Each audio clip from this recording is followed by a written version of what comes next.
Welcome to Thriller Bitcoin. Welcome to Thriller Bitcoin.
Yo, what's up? Welcome to the show. Oh, we're already live? Yeah, this is how we do it. Ninja. Damn, I love style. it. Hey, thanks for having me on the show, bro. Appreciate you. Nah, thanks for coming. You know, you traveled here all the way from Massachusetts, right? From Worcester. From Worcester. Yeah, a lot of people butcher it because the way you spell it is W-O-R-C like cat, E-S-T-E-R. So a lot of people say Worcester.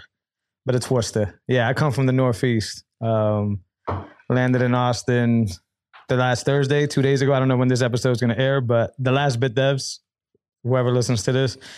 And yeah, man, I mean, this has been, it's been a year. I like to tell people this story, but I remember. Has it been a year? Well, this is the story, right? So I remember a year ago or so, a little over a year ago, I got the job at Unchained, and I was looking for information on Austin, and then the universe brought me the car. Don't say it like that. How do you want me to say it? That's the realness. Universe brought you to Austin. Well, I wasn't in Austin yet. Well, what I meant is I reached out in the ethos of Twitter, right? Which is probably a bad idea if you really think about it. But Car answered, right? I didn't know who Car was. You had like... you knew because you knew Vlad. I think that's how we knew each other. I think that was after though. Or was it around that same time? No, it was around that same time. All right. Well, either way, it was at the time when you had like the NIM, right? Like you didn't have like your face. You had like the like. Oh, I had the paratrooper, the Bitcoin paratrooper. Yeah, bingo. So like, I still use that one, dude. That's such a boss. That's a local artist, by the way, who did that. Oh, really? Yeah. Oh, nice, man. So you had that paratrooper. I need to make that sticker. Anyway, go for it. No. You should, because that is a dope logo icon. But anyways, you were like, hey man, let's bring this conversation over to Clubhouse. And I was like, all right, I don't know who this guy is, but let's do it. Yeah, it was just me and you, right? Yeah. And it was just me and you in the room. And then immediately you were just like, hey man, gave me a little bit of lowdown, told me that Austin was where I was at, told me that you were here pretty much your whole life. But the real important part there was, when are you coming out here? Did I say that?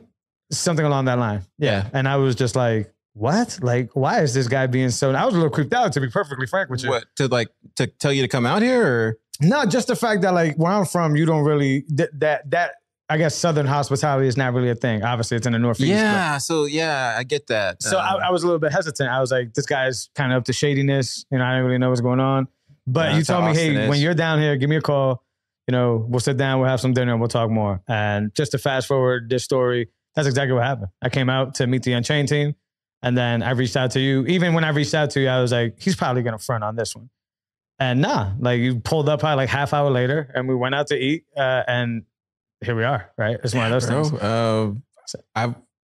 I saw you on Twitter because you were working with Vlad, and I had known Vlad when I was a shitcoiner, so he was always like checking in on me from time to time to see like what was going on when I was going to make the move to Bitcoin and stuff. Shout out to Vlad, by the way. Yeah, guy's definitely. amazing. That dude. Most people don't realize, but just real quick, that guy has taught me so much from afar. And then I've had conversations with him, but Vlad has he really opened his network to me in the beginning days when I was trying to go from Thriller Crypto to Thriller Bitcoin. Yeah. So shout out to Vlad, dude. Shout out to Vlad. Yeah. He's how I found out about you.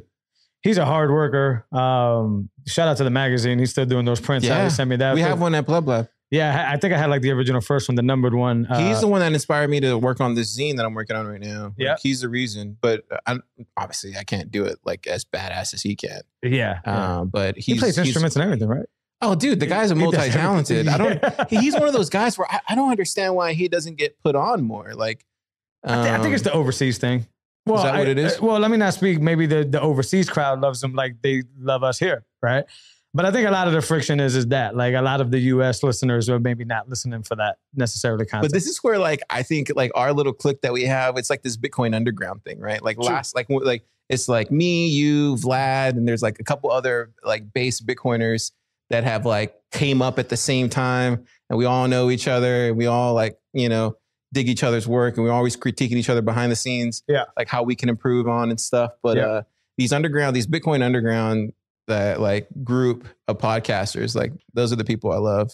Yeah, I'm with you on that. He's similar to you. He talking in bits when it was very early on. He basically reached out to me and was like, "Hey man, I got the Bitcoin Takeover Radio, right?" Oh yeah, he reached out to me for that too. Yeah, he was like, "Hey, if you want to just be on, I'm basically just putting music and I'm mixing a bunch of podcasts or whatever." And that's kind of like one of the first talking in bits spotlights that I was able to get. And I didn't have to give Vlad anything. That was just off the strength. I think every thing needs that. You need a guy like that who's like so underground, but like completely based. And he's off to like doing his own thing, making his own way. And he kind of leads the underground charge. At least that's who I always looked up to as far as like what I was doing here in Austin was like, how does Vlad do it? But he's still doing it to this day. He still does it to this day, and he doesn't get any credit. But shout out to Vlad, man. That guy's a real one. Endless amount of thanks to Vlad. Hell yeah, he's the one that hooked us up. Yeah, exactly. So this whole conversation is in part to Vlad. Now you can cut the check, Vlad, because this is a too much sponsor. Vlad is a good dude. Volturo. Yeah. I just know that. You know what I like? Just to get off of Vlad here, but the one thing I like about Vlad too is, boy, does he know how to eat up McCormick.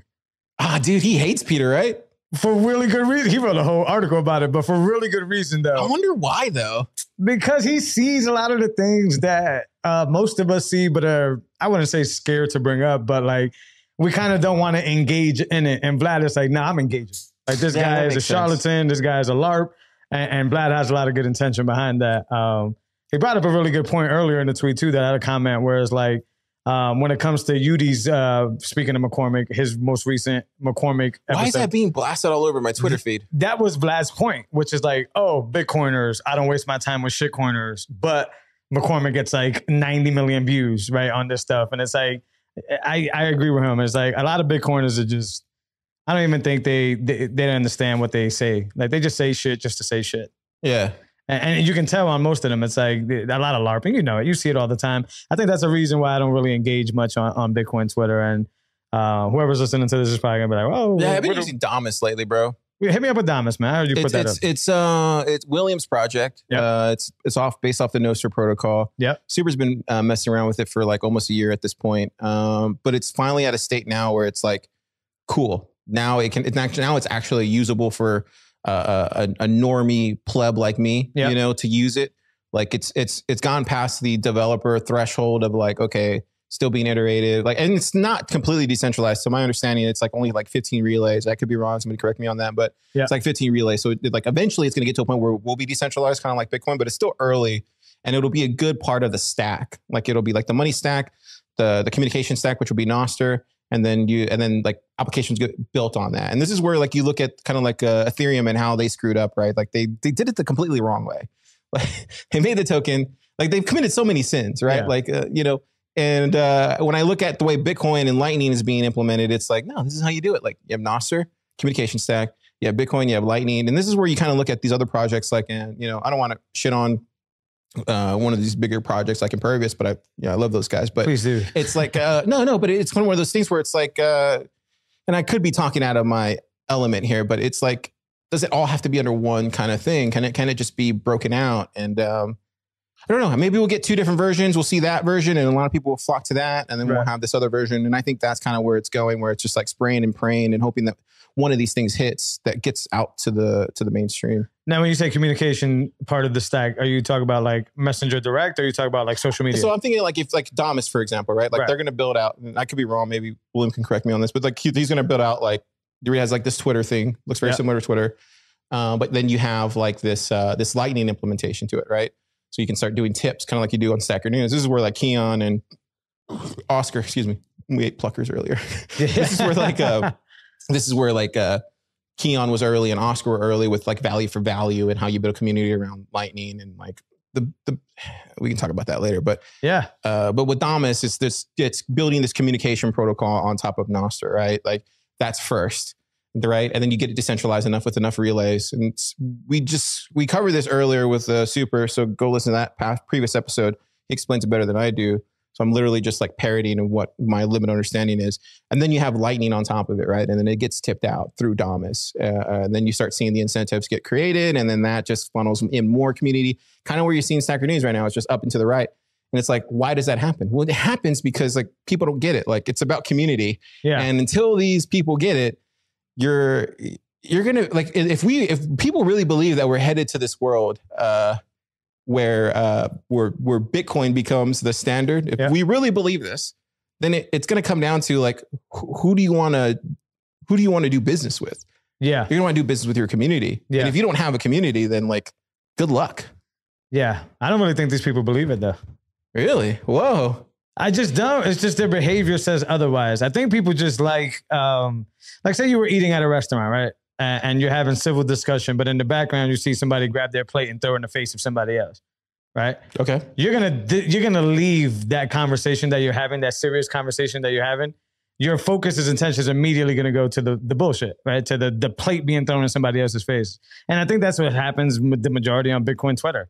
I think it's like a lot of people know the principles, the morals, the reason for Bitcoin, the reason why we do this, why we're going to win, where we're going to go, where it's going. But then as soon as they see the first plate get thrown, they just completely disown and abandon that.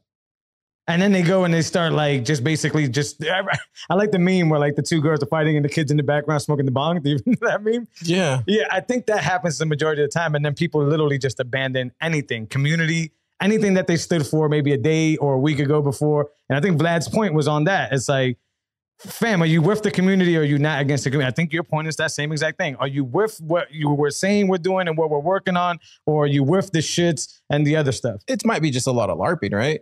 That's what I mean. It's 100% LARPing. But the thing is, there's so much of it that how do you tell the real LARPers or the real LARPers, the real Bitcoiners from like the LARPers? Time. Yeah, you just gotta just like, play like I passively use Twitter in the back sense where like I share talking a bit stuff. Maybe I post every now and then, but what I'm really doing is just watching, right? And watching people I care about, by the way, not watching anybody that Joe Blow that's go by my feed. And over time, people just expose themselves over time. Things they say, things they post, how they behave. And that's kind of how I function.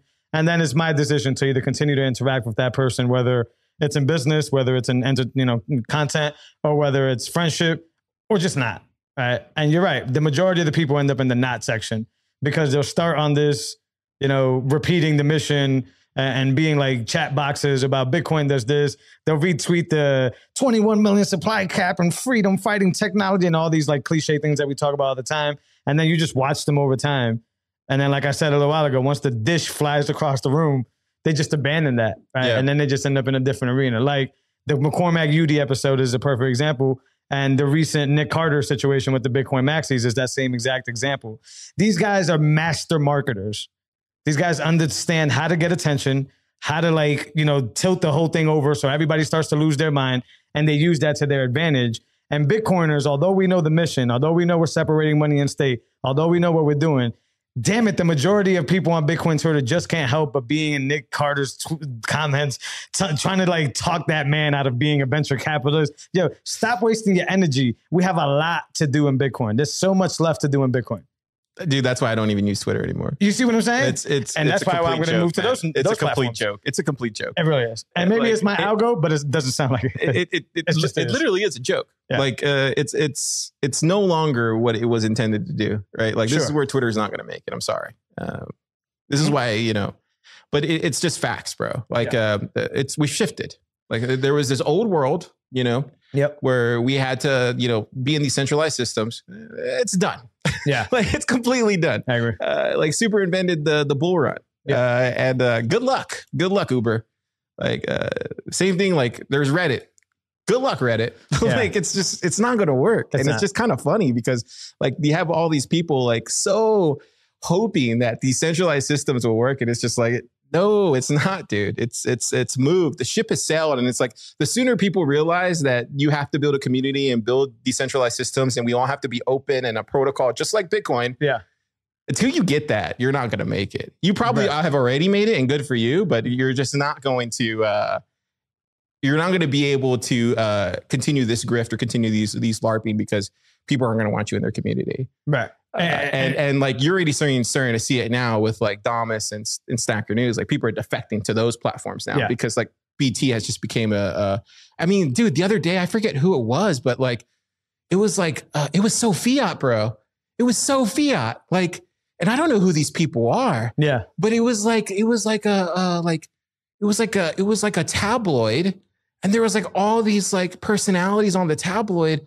And it was just like, what have we done? Like we literally have recreated the fiat world in the Bitcoin world. And to me, that was like a red flag of like, oh, dude. Yeah. What am I a part of? Like, nope, I'm moving over here to these decentralized systems because that's where the smart people are at. Like, absolutely. They're not hanging around on BT all day. Yeah. Don't get me wrong. I use BT and I think it's great and it's good for like communicating with your friends. You know, it's good for that. And it's a great note-taking app. I've been using it for note-taking and then like a micro diary. Interesting. Yeah, seriously. It's like a great diary. Like people will ignore those too. It's the best thing in the world because like, I'll put up an image that's inspired me lately or something. And then I'll go back later and I'll be like, oh, that's what I was thinking that day. Or like, I'll remember what was that idea I had? And I go back and I look at it. Like, oh, that was where the idea. That's all it's there for now for me. It's that was the original concept of that stuff, right? That's like, what Keon was telling me. Yeah. Yeah. I remember like when we talked about like when you went as far back as MySpace and stuff, it was always the idea that like, this is your digital bedroom wall and you could put up the poster of what your favorite stuff is, right? Yeah. I mean, don't be judging me. Dude, I kind of want to make a decentralized MySpace again. That'd be fire. I know, bro. Like, that's all we want. Like, yeah. Just I kind of want stuff. Yeah. I kind of think that'd be cool to do a decentralized MySpace. I think actually it would work. Well, you know the people that can make it happen. Oh yeah, the guys in Blood Black. Exactly. You could do that in a heartbeat. Yeah, dude. No, that's interesting. But the community aspect is 100% correct. Because I always like to think back to like my first exposure with decentralized anything, and it was like, you know, the Kazaa, right, and LimeWire of the days, right, when you used to be able to. So the only reason that worked is because I was able to seed, you know, the full season of The Sopranos or whatever from other community members. If there was no community there, then I couldn't see the content from anybody and I couldn't get it from anybody. Yeah. So like, yeah, you're right. People are missing the whole point that decentralized is one thing, but decentralized with a community attached to it is that's how it works. It's the only way it works. It's the only way it works. So this is where like, but on Bitcoin, people will get it. Yeah, people will get it. I think there's like, this is where it goes back to the Bitcoin Underground thing. Like, this is where like these group of people understand it before the rest of the industry does. And that's okay. Like, but they'll see it and then they'll implement it too as well too. Yeah, selfishly, I don't even want them to get it. Right? Because I think they should. I think it's good for the ecosystem. I know ultimately they will, and I'm not saying that forever. I have a show for that reason, to share this information with as many people as possible. Yeah, because if you think about it, dude, we're at the ground level. Like, we're at the front lines. Correct. Yeah. Like, who else is at the front lines? I want to remind you that the front line. I'm looking over to my shoulder. I see you. Looking over my shoulder, I see Keon and these other guys building, and then I want to remind you that the front line always gets slaughtered first. Hey, I'll take it. Well, I'm trying to be clever in the sense that I want to hold the front line forward, but I don't want to die. I think you come out more like there's some people that make it past the front line. Who? I'm just saying, like, look back at the biggest wars in history, and I don't remember any of the names. This is where, like, excuse me again. This is where, man, these wings. We should have not ate before we got here. This is where, like, honestly, I don't think. I don't believe this. I don't believe that. Believe what? That front line doesn't get slaughtered? No. Oh. I think in actual war it does, but this whole thing, like, we need to be afraid and like, I don't buy it. I didn't say afraid. I said smart. I want to make it home to see my family. I don't believe this whole like they're gonna come after. Nah, bro. If you hide in the dark, you're gonna get. Oh, that's not what I meant either. But you know what I mean? I do know what you mean, but that's not what I meant. It's like they're going to come after you if you're trying to hide stuff. I just meant that, like, you know, and just to make a correlation. So there's a show on HBO, and this is not a plug-in because they didn't cut a check. I always have to say that. You trying to get HBO and I'm not saying that, but what happening is nowadays when you speak about something just to make a point, like I'm trying to do now, a lot of people either immediately think that it's an ad or no, this is just simply something that I watch and I want to correlate to tell the story. So there's a show called The Anarchist, right? Or The Anarchist, plural. And long story short, is basically about like this in Acapulco, Mexico, that had the anarchist convention and all that good stuff.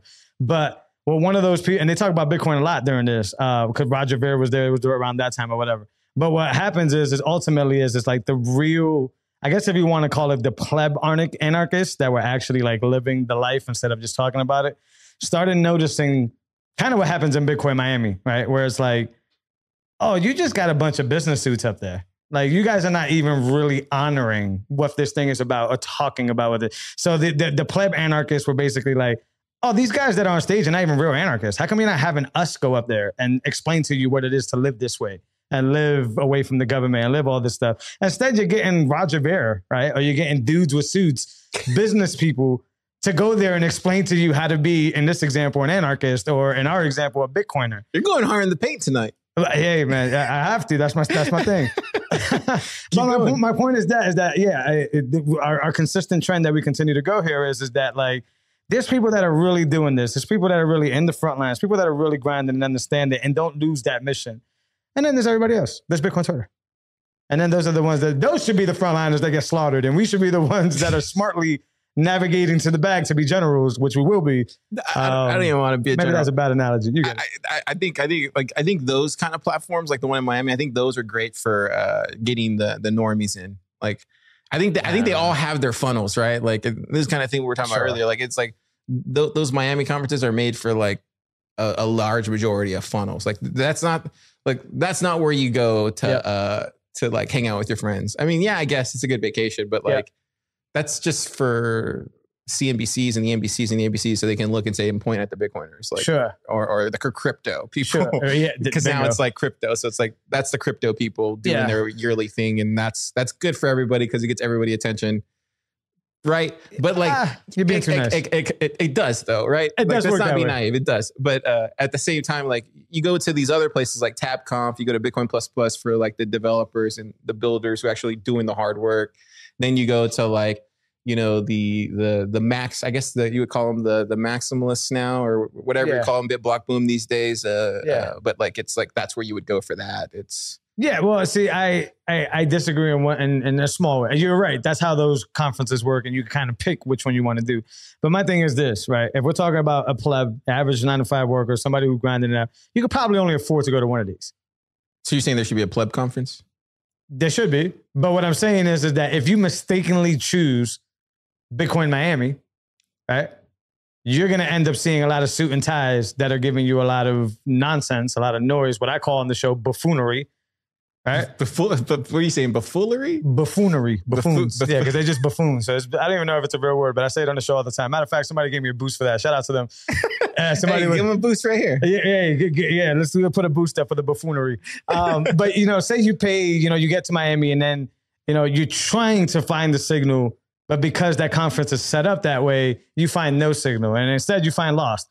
I remember in Miami, they were even, I forgot the name of the wallet, but they were giving this wallet that was basically like claiming that there was the most secure wallet. They were handing it out for free in the conference. And it was basically the dumbest shit I've ever seen in my life. Like, was that the one that they gave out to all the people that got there the first day of the industry? Right. And there was a way to get rug pulled. That was like the most like... No, I didn't pick that up. I walked right past this stuff. But like put yourself in the example of the person looking like the newbie, as you said a little while ago, right?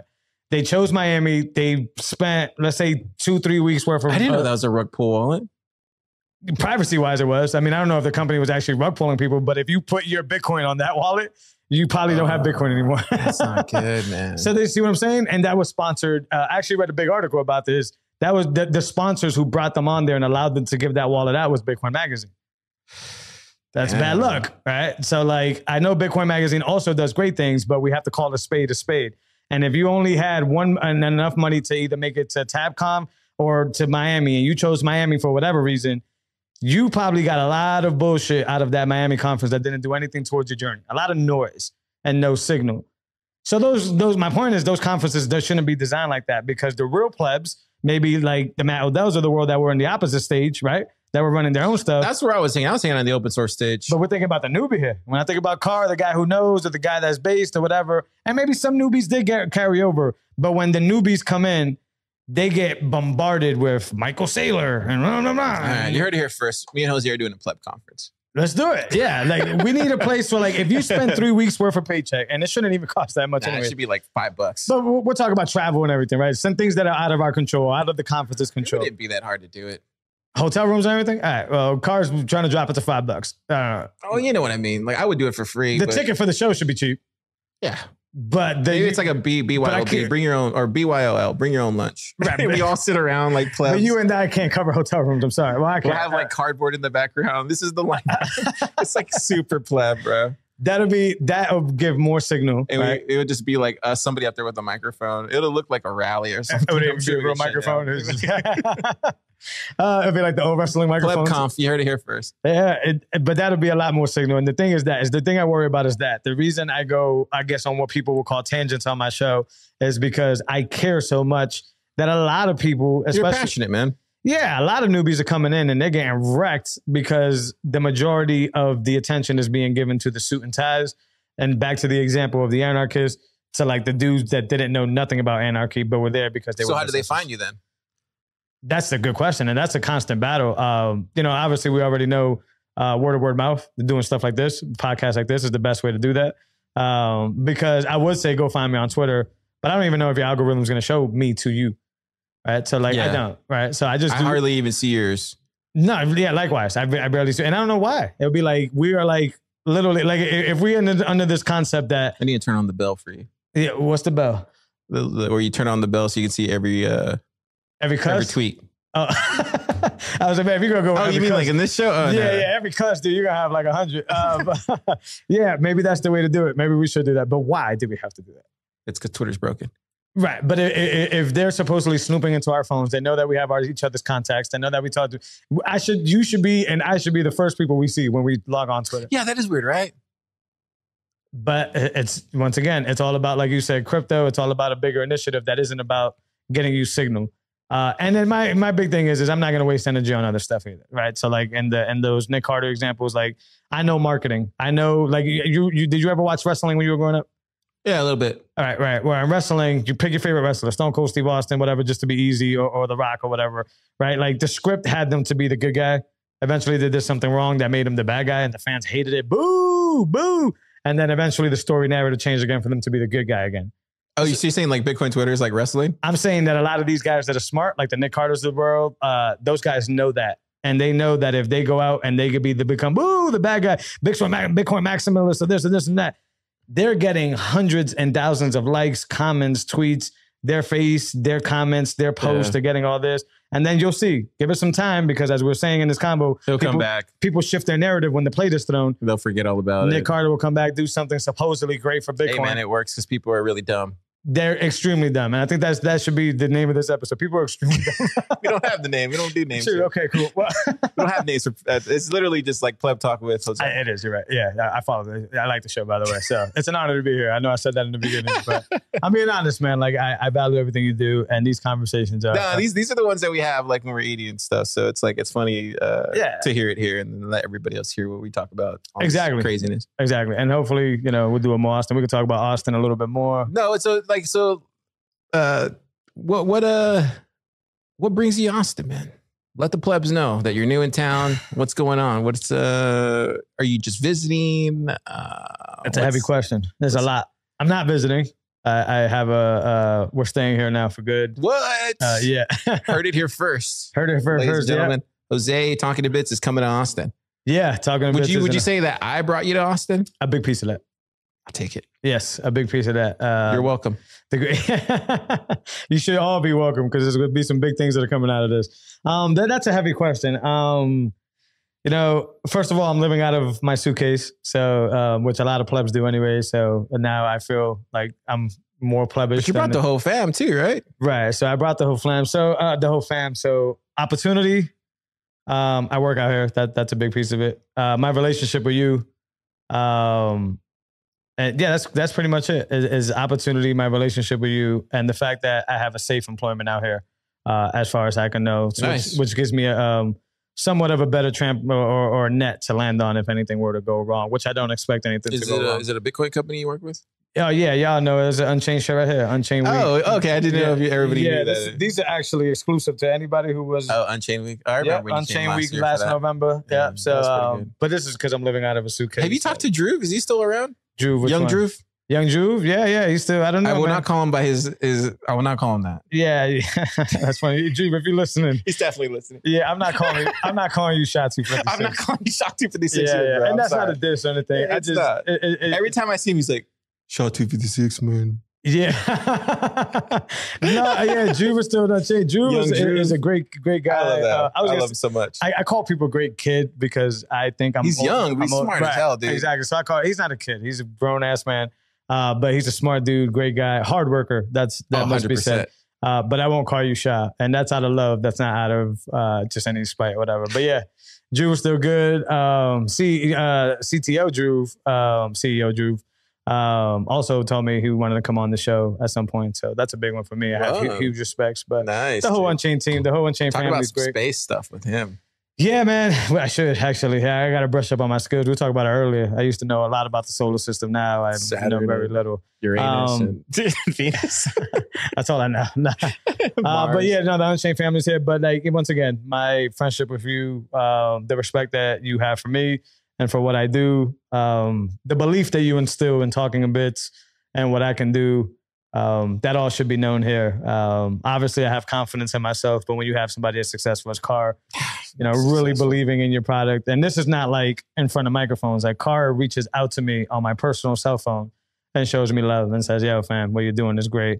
That stuff allows me to be more bullish on being here.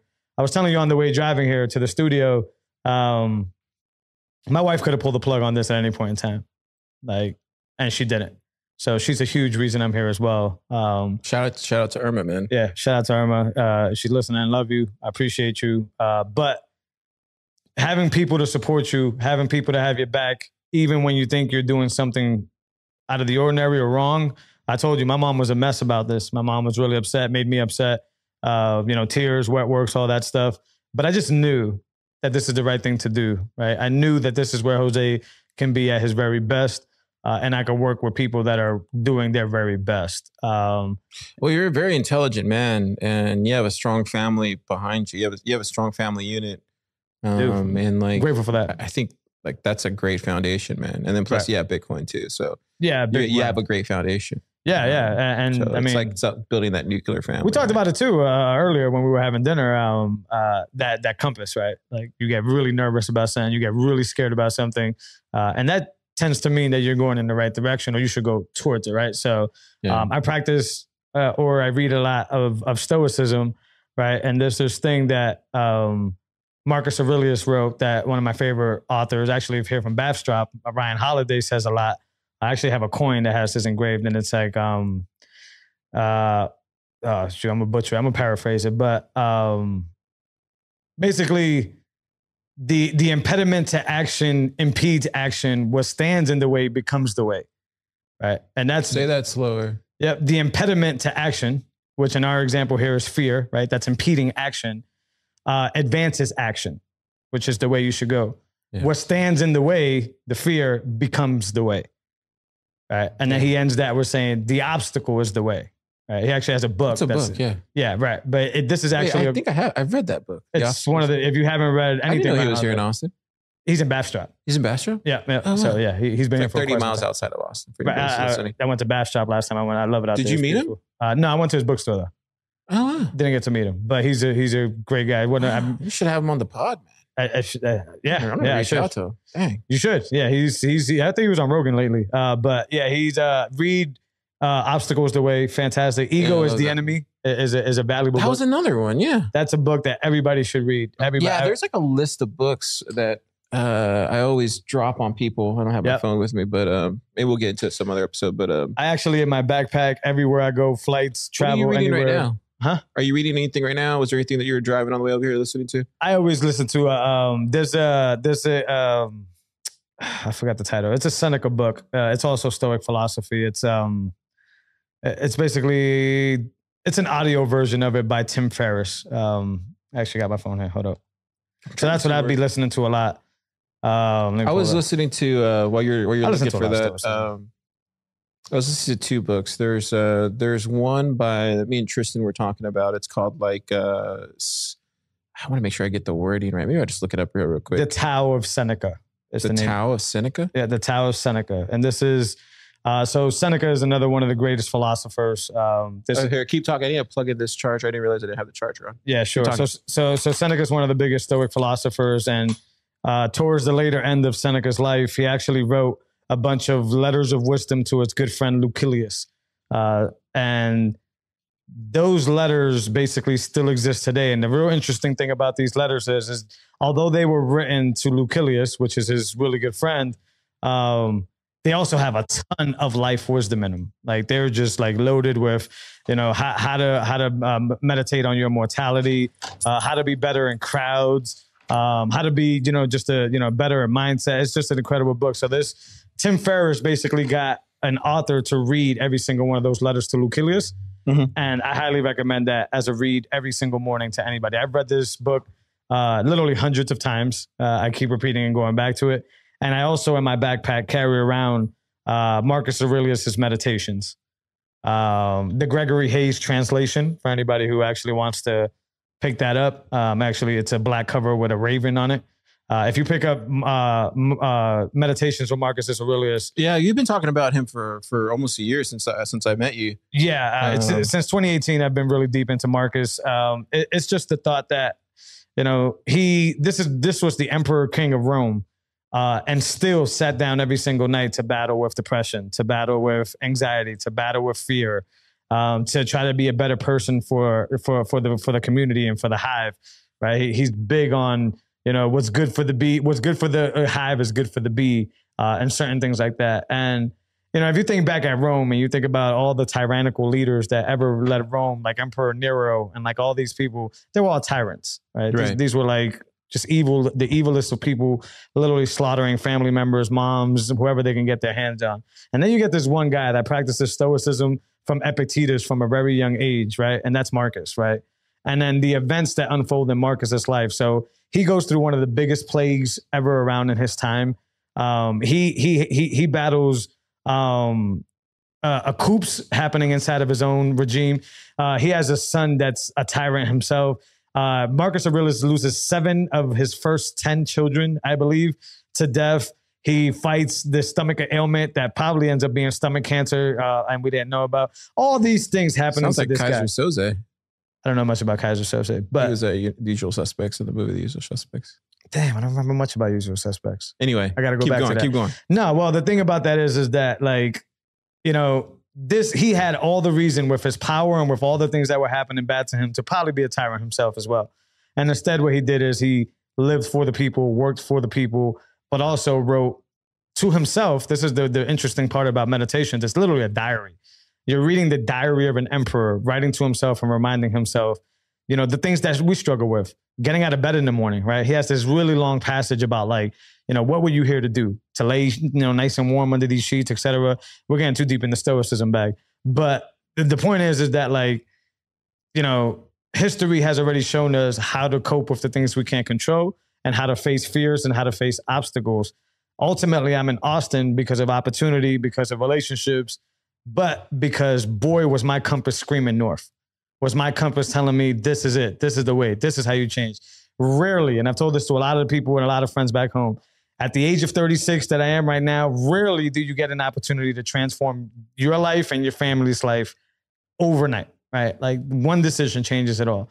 Usually when you get to the 36s or the later 30s, close to the 40s, you're kind of set. You know what you want to do. You know where you want to go. You keep it going from there. I got that rare opportunity to change it for the better for everybody that's around me and be a leader, which ultimately, as we talked about earlier, when my parents came from Puerto Rico to this country, they awarded me the opportunity to be a leader. And now at this age, I'm getting started on that journey. I'm leading my family. I'm leading through example. And I hope I can help a lot of people along the way. In and out of Bitcoin, by the way. This isn't just in Bitcoin. Yeah. But that's a long-winded answer to basically said, I'm here and I'm supposed to be here. It feels right. Yeah, dude. It's like today we've been spending the whole day together. Yeah. Man, dude, it's like getting my friend home. Oh yeah. And then being around the fam and stuff. It's like, it just feels good, dude. Yeah, I agree. I don't know how to explain it. It's just. By the way, I'm happy that you say that. Like, I love that you always say, like, you know, you're home, man. Like, you're home, instead of like, oh, you're in Austin, right? Or like, hey, it's this like is your home. You're home. Like, you're home, and it just feels good, man. And it feels great. Yeah, man. I'm so excited to have you here. Yeah, man. Because like I'm always like one of those people where people want my time or whatever, and I'm like, yeah, just come find me wherever I'm at. We'll talk. So it's always hard for me to like call them out or like, you know, hit them up on Twitter or like whatever it is. It's like, it's not because I'm ignoring you. Yeah. It's just that I'm too busy. And so if you come seek me out and like you come get in my face, we'll have those conversations. And that's what I like having you here in Austin. Cause now I can just be like, hey, what are you doing today? 10 minutes out. Do you want to just, you know, I need to ask you some questions of what I'm thinking about this particular, you know, thing or whatever. And oh yeah, man. Yeah, you can bounce ideas and stuff. Before the answer would be as well, I leave tomorrow. Like I fly out, you know. In the next like, I'll fly out here and then we'll spend like 2 hours talking or 3 hours. Yeah, now it's legit. Yeah, I'm here. Plan to be here for the long haul. And not just. I talked to Slim, and I agree with this 100%. Not to just be. I guess he didn't say this, so I don't want to put words in his mouth, but like not to be a freeloader, right? To come and contribute. Like that's the big part. Dude, you're going to contribute a lot, bro. Yeah, but that's something I'm passionate about too. Like people have no idea. Not pillaging here. I'm here to actually do something. People don't like this. This is the man that I'm sitting across is an amazing talent. Appreciate that. That's one thing I am kind of egocentric about. But one thing, if there is one thing where I'm like, tried and true, and I'll be completely honest with people that I'm very egocentric about is like finding talent. Yeah. And like, I have a really good knack of finding really talented people. And I remember when I met you, well, first I saw you from afar, then I had the opportunity to meet you. And then that's when it all spelled it out. Like, that's one thing where like, most people don't realize this, but like Steve Jobs, like, right?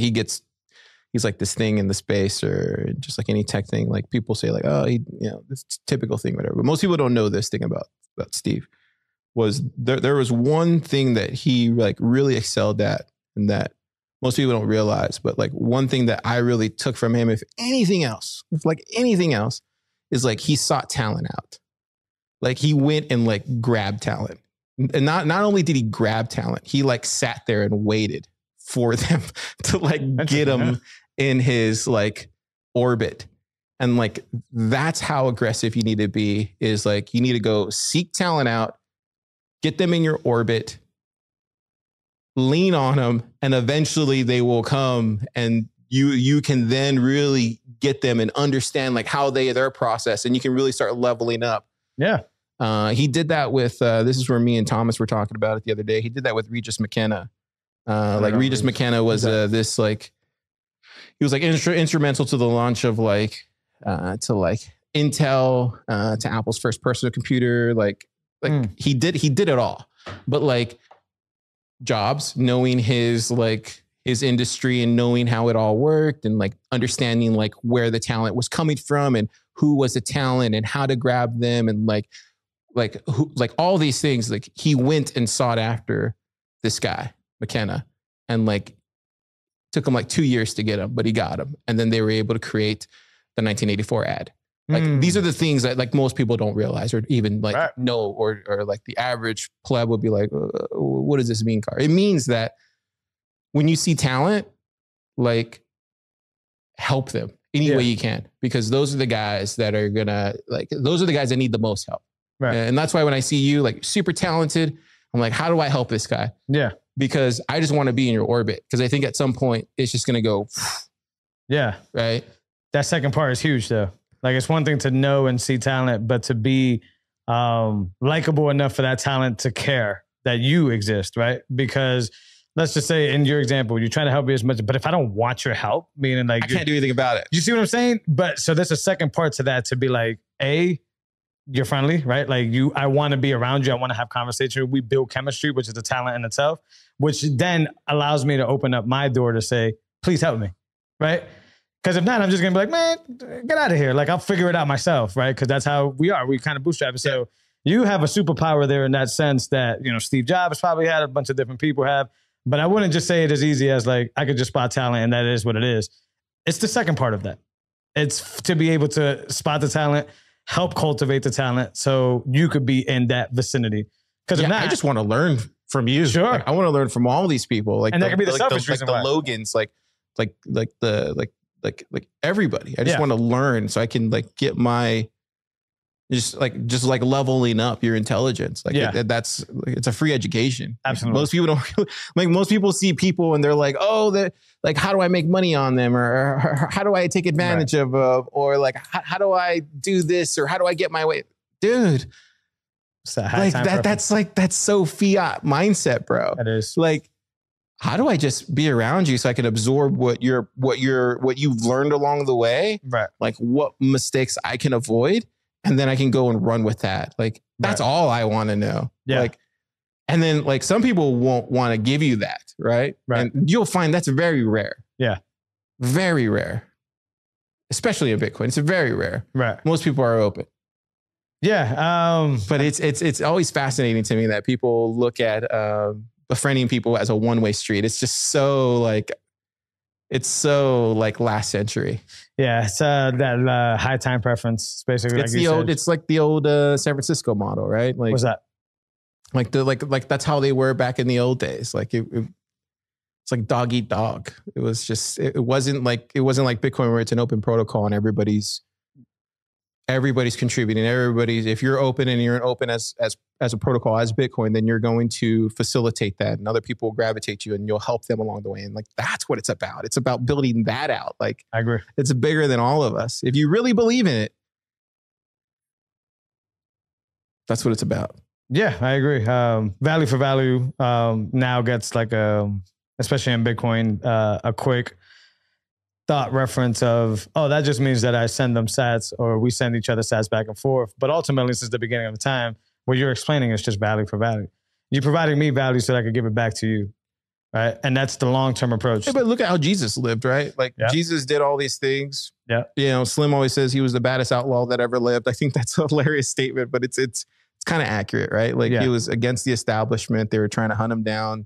Yeah. Yeah. And so like, but he inspired a generation and he still inspires people to this day. And it's like if you're not doing that, like if you're not shooting for that level of impact in the world, like, I don't know, like maybe it's naive of me to think that you could reach that point, but.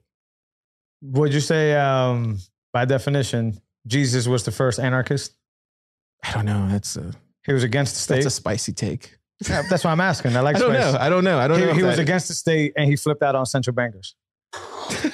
Kind of. Right? Like that's literally an anarchist by definition. He would have been a Bitcoiner. Yeah. Also a fun fact, Jesus was born the same exact year that Seneca was, the philosopher, and they both lived a parallel time. They both taught different parables and journeys. That was an interesting fun fact. Because I like to think, I know that a lot of people, have that one mindset that there was only one thing happening in the world when Jesus was alive. Dude, there's many, right? Many, and it comes in different forms. But a lot of people have tunnel vision, and the thing is like it's like Mortal Kombat. Choose your character. Interesting, yeah. But I've Seneca is one of my favorite philosophers, one of the most, and I found that interesting. Literally, because it is like your life is, as a mere mortal, right? Like you have to, like you need something there, and this is where I think it goes back to how I used to look at my life before I made the plunge back to going to the church. Is like, before I used to be anxious, I used to be scared, I used to be fearful, I used to be anxiety ridden. I was a lot of things. Now, like once that happened, like it's completely in the light. Like there's no hiding because you don't have to hide. Yeah. It's just like, this is who I am, good or bad. I'm learning all the time, but all is forgiven. Yeah. Right. It's a nice, like, it's like getting the weight off your back. It's just like it comes falling down because you don't have to worry about like what's going to be around that corner when I walk down there. Yeah. I don't have to worry about that because it's not something I'm worried about once you have Jesus on your side. It doesn't like, but that you can only get that, or maybe for me, I could have only gotten that going that route. I could have never have gotten that, you know, with like drugs or alcohol or like, you know, through these other methods. I just couldn't do it. Yeah. Like, that's what it took for me. And I think most people, once they get to that spot, that's when you're like free. Yeah. Like you're free. You don't have to worry about anything anymore. Yeah. That's a powerful tool in life for sure. I find something similar, and like I said, Stoic philosophy. I think that's what it is. Yeah, we've talked about this before. Yeah, just to understand that, like, once again, I'm not the emperor of a country. I'm not any of that. And to know that these people had anxiety and these people had these things and that they were able just to control what they can control, that's my blueprint. I think Tim Ferriss actually says it best. Stoicism is an operating system for highly efficient people. Right, so it's just something you plug in, something to plug into, and then you just understand what's in my control is my control, and what's not, it's not. So it's sort of that comfort that you're feeling. There's no reason for me to be anxious. I don't control this. I control this. So yeah, I'm always fascinated how people find their operating systems and what they tap into. This is a way different rabbit hole, but I'm also interested in psilocybin, which is wait, what's that? I've never heard that. It's a mushroom. Oh, really? But yeah, I find that a lot of research going into it as of lately. But when you go into, I actually want Brandon Quittem on the show. Shout out to Brandon Quittem. I am going to have you on the show at some point to talk about these mushrooms and all this stuff, because he's been doing this for a very long time, correlating Bitcoin with things like that. But psilocybin is has come to be basically when you go on a certain dosage trip on psilocybin, you basically go to this outer body experiences that I would say arguably gets you closer to the gods. I know that sounds very crazy, but what I mean by that is that you get this outer body experiences that seems to make everything around you melt. When it comes to like, you know, anxieties, when it comes to like, you just come back from this trip understanding that the little things are indeed very little and they're not as drastic as they should be. Some people have explained this as like, literally, I've seen the gods. Some people have literally just been like, hey, I went on this trip where things were just going, whatever it is, there's something about psilocybin, and other different types of mushrooms that basically have the Native Americans all the way back to, in my opinion, passages in the Bible have gotten people to experience outer body experiences that they basically live by, meaning Native Americans have many gods, right? They have a god of the sky, god of the water, god of this. But it's also known that Native Americans use mushrooms and like true, what do you call them? Like ceremonies, basically, right? Where they would be under the influence. They would actually get their young, certain tribes, and when they go from teenage to like men, for example, they would go through this trip. They would go through this, ceremony, and they would basically have to come back to their chief and explain to them what it is that they saw during this trip. And that would, in turn, whatever they saw, define the rest of their life. And it would give them their name, it would give them their honor, their badge, and all that. All the way back to, and this is another book that I was reading, there's actual scientific fact that there was psilocybin mushrooms and those type of herbs around the landscape, if you want to use that, where Moses saw the burning bush. Right. So this author's argument, and I got that book here, I could drop it, or you could drop it in the show notes. It's a really interesting book. Leads most, scholars to believe that Moses was actually on a trip, a psilocybin trip. At the time, he wasn't going to write down, hey, I had a bunch of mushrooms and saw this face in a bush. But the experience that he was able to get for that, as you know, was transformative. He was able to believe and get to a certain level of belief that was able to lead crowds, right? So to this day, psilocybin is doing that same exact thing in a controlled environment for people that have cancer, that have depression, that have addiction. Fun fact, the founder of Alcohol Anonymous, which is a very religious group, actually found Alcohol Anonymous while on a psilocybin trip. So like there's a lot of correlations to this drug. And this is just a long-winded answer. And I don't really like to use the word drug because I get a bad name. But that's kind of my next venture, bro. Getting into drugs? No. Oh, no. Listen, I smoked a ton. Since the age of 13, I smoked a ton of weed. I actually don't smoke weed anymore, which is great. But I smoked a ton of weed. I've done my fair share of drugs and nothing hard, no like heroin or nothing like that. This is not what we brought you to Austin to do. No. But I'm sure there's a lot of people in Austin that understand the mushroom trip. But no. Are you talking about like microdosing mushrooms? Is that what you're talking about, or is it like how much mushrooms do you need to eat to? I've never done mushrooms. Yeah, I'm not a big. I'm gonna say anywhere from 5 to 10 grams. Maybe somebody's listening. Like, whoa, how much is that? Like that's not microdosing. Microdosing is probably like a half a gram. So it'd be like as much as this. Probably. That's like microdose. Like a cap. Yeah, mushroom cap. Yeah, and I'm not a pro, fam. So anybody, Brandon Quinton will be the guy. I'm not a pro or anything, but once again, there's a lot of research coming back into it because the thing is that like in the 50s and 60s when they found LSD, which is one of those closer things, and I didn't want this to turn to the drug podcast. I know it sounds like we're talking about drugs now. No, it's just very fascinating. Let it roll, man. Let's see where it goes. I empower everybody to do their own due diligence. I'm not saying that it influenced the Bible. LJ's telling you to go do drugs out there, plebs. Well, listen, I want to do it in an organized environment, but my thing is I'm telling you to find Jesus and get to the light. Well, maybe I'll find Jesus on psilocybin. You see? You see the point here? But yeah, no, this is it. This is it. I don't even know how we got here, to be honest, but it's fascinating. That's probably why we got here, because we always talk fascinating stuff. Yeah, this is good. Where is it going to go? Let's see. Yeah. So like do your own research, do whatever. So I didn't know that about psilocybin. Because it gets a bad rap, and I'm about to say that. So in the 50s and 60s, I never heard it before. I didn't know that's what it was. This different, and I'm learning this stuff myself too. So psilocybin is the main one. LSD is a form of that. There's a few of them. Anyways, my point is, they when they found this out, they started to figure out, and this is like not only in the US but in Canada and the UK, that it was actually helping people. Like I'm talking about like a wonder drug, like.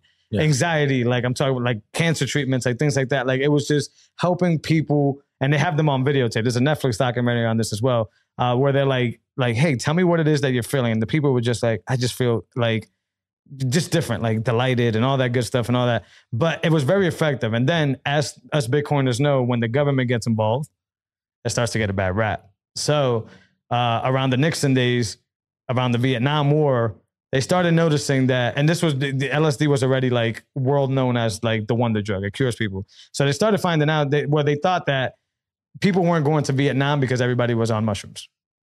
Like they were just like, oh no, people are too happy, people are too content, and they don't want to go to the war and they don't want to fight our war. Us Bitcoiners know that we didn't want to fight your war because it was a nonsense war, just like most wars are nonsense, right? So they started putting legislation to ban this stuff, to basically say that it's bad.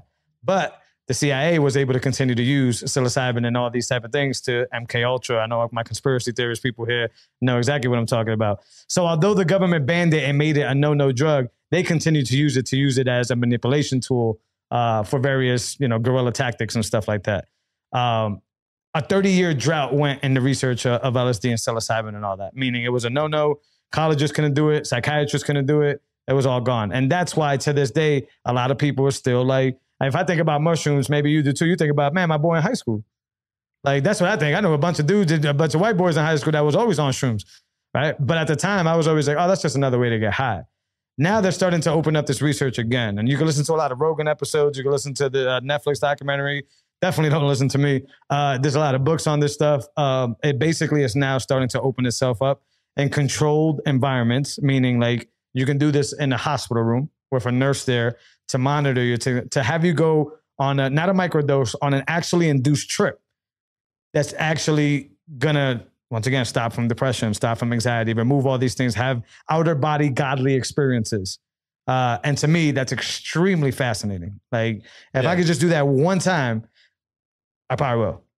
I'm gonna do that. I think I have a lot of things to say, but sure. I think the first thing, no, I have a lot. I think the first thing I'm gonna say is like, when I think Tucker Max was the first one that kind of brought this to light. Sure.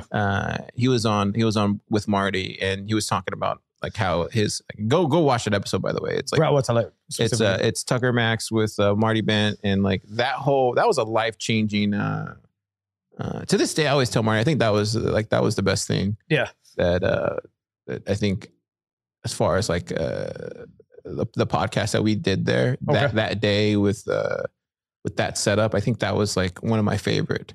Nice, man.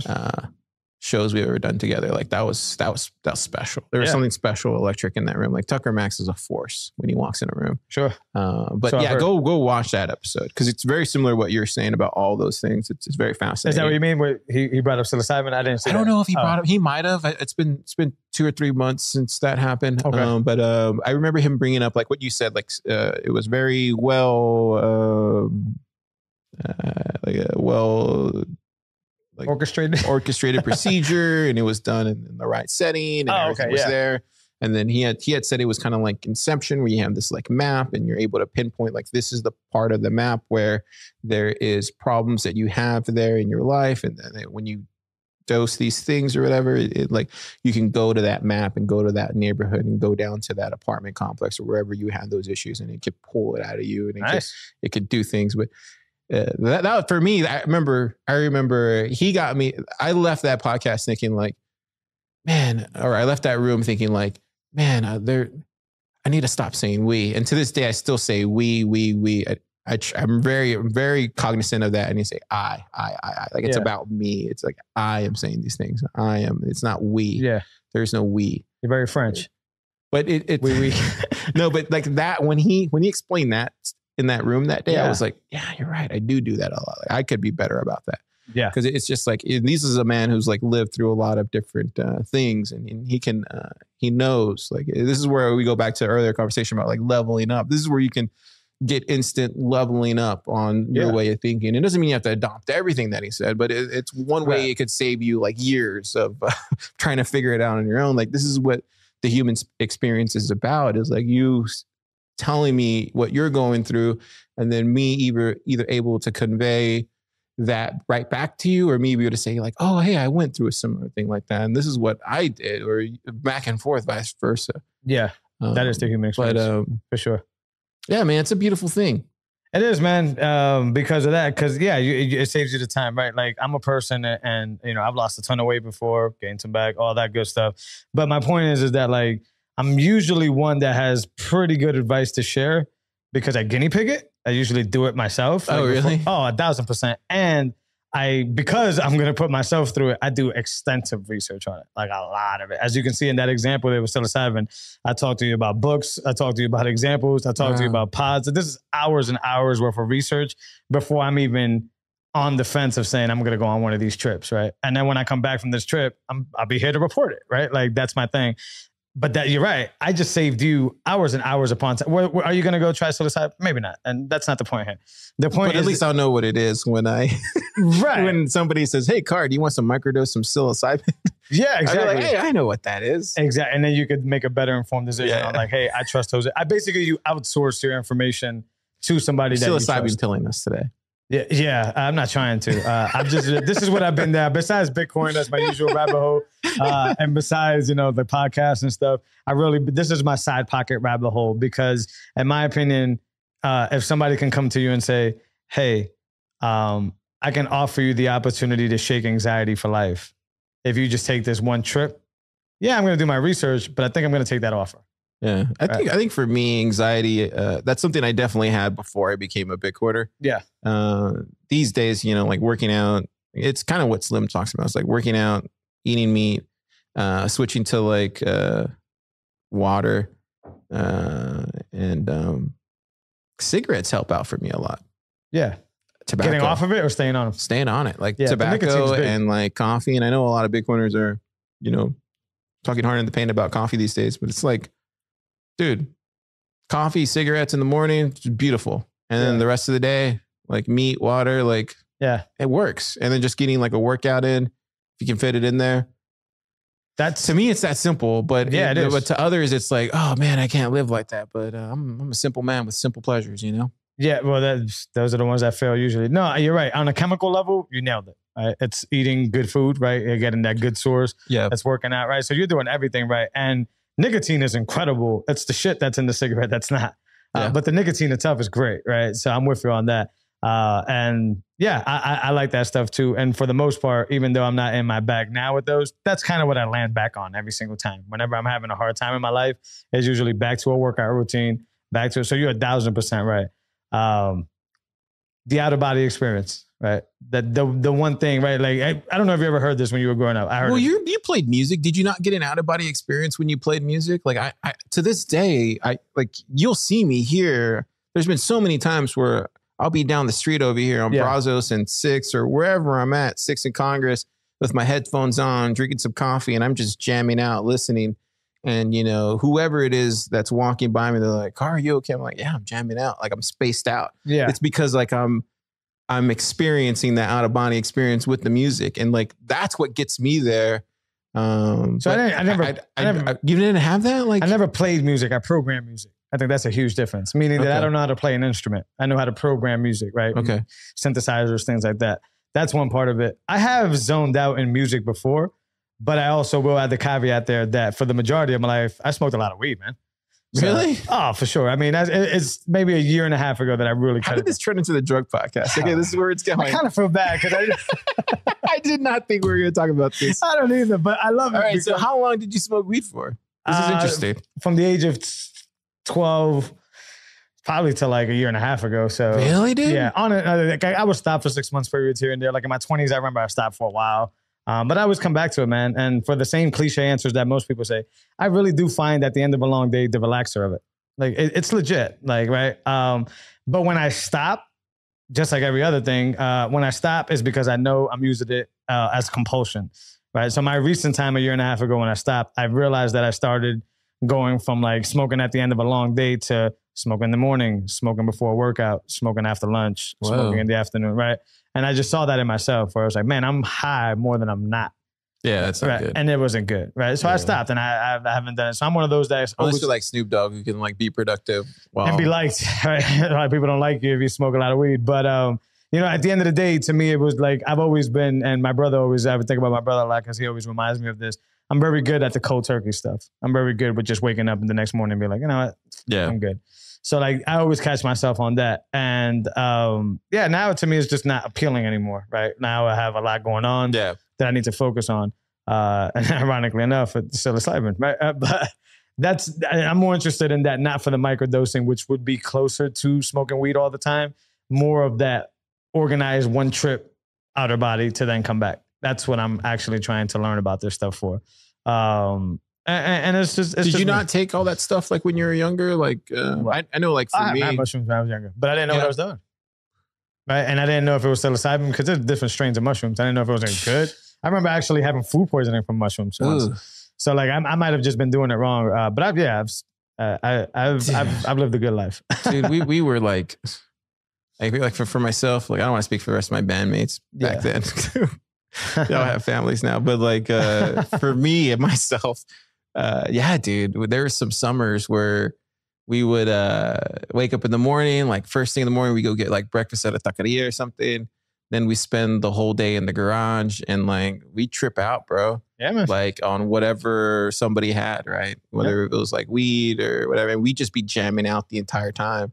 And we come up with some crazy shit. And then like, and that was fun. And then we go play shows and other bands that you're touring with, you know, they come from these different states and then they either have something and that's when that goes on. Like, but it was never hard drugs. Like it was like most bands, like most indie bands, like it's going to be, you know, like marijuana, ecstasy was a big thing back then. For sure. And like mushrooms, but I never partaked in that. I would just do like smoke weed every once in a while. I have, but I live a lot. I live a lot of different lifestyles. It was fun, dude. Like but like for me, like doing all that stuff when I was younger was like I was better. I'm better for it now. Sure. Yeah. But I don't need to do those things anymore because like for me, I've already experienced all that. And I already like, I forget who says it, but like when the universe gives you the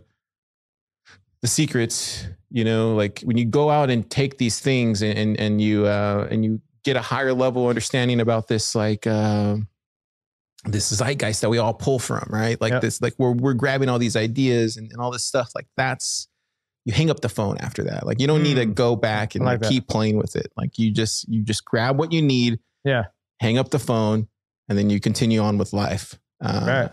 I used to know this guy that would constantly obsess that I used to work with, that he would constantly obsess with like wanting to know everything, whether if it was like UFOs or aliens, or whether if it was like the CERN reactor, or like whatever it was. It didn't matter what it was. It could be like whatever the topic was of the day. Yeah. It was like he had to know, like, what's this really like? What does this like fully mean? And it's like curiosity, killed the cat, right? It's like it became a thing where he literally, that was what his thing was. It was like curiosity, and then finally it's just like, what are you doing with your life? Like there's a certain point where you can just become too obsessed about these things, and it's better just to like go out and have a bigger impact in the world and like do that instead of like going down this curiosity route. Cause I mean, I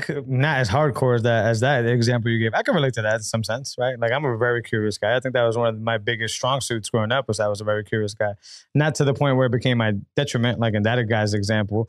But I don't know. I think if, especially in your inner circle of people, if they're not willing to do the work to explore deeper, sometimes it's your job to do so for them. Now, that doesn't mean that you're going to change your life.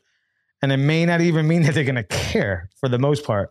But it does mean that you're willing to take one for the team in a situation that could potentially save the life of, or the experience of, somebody in your inner circle. Right? So somebody could be listening to this show. 2 people could be listening to this show right now.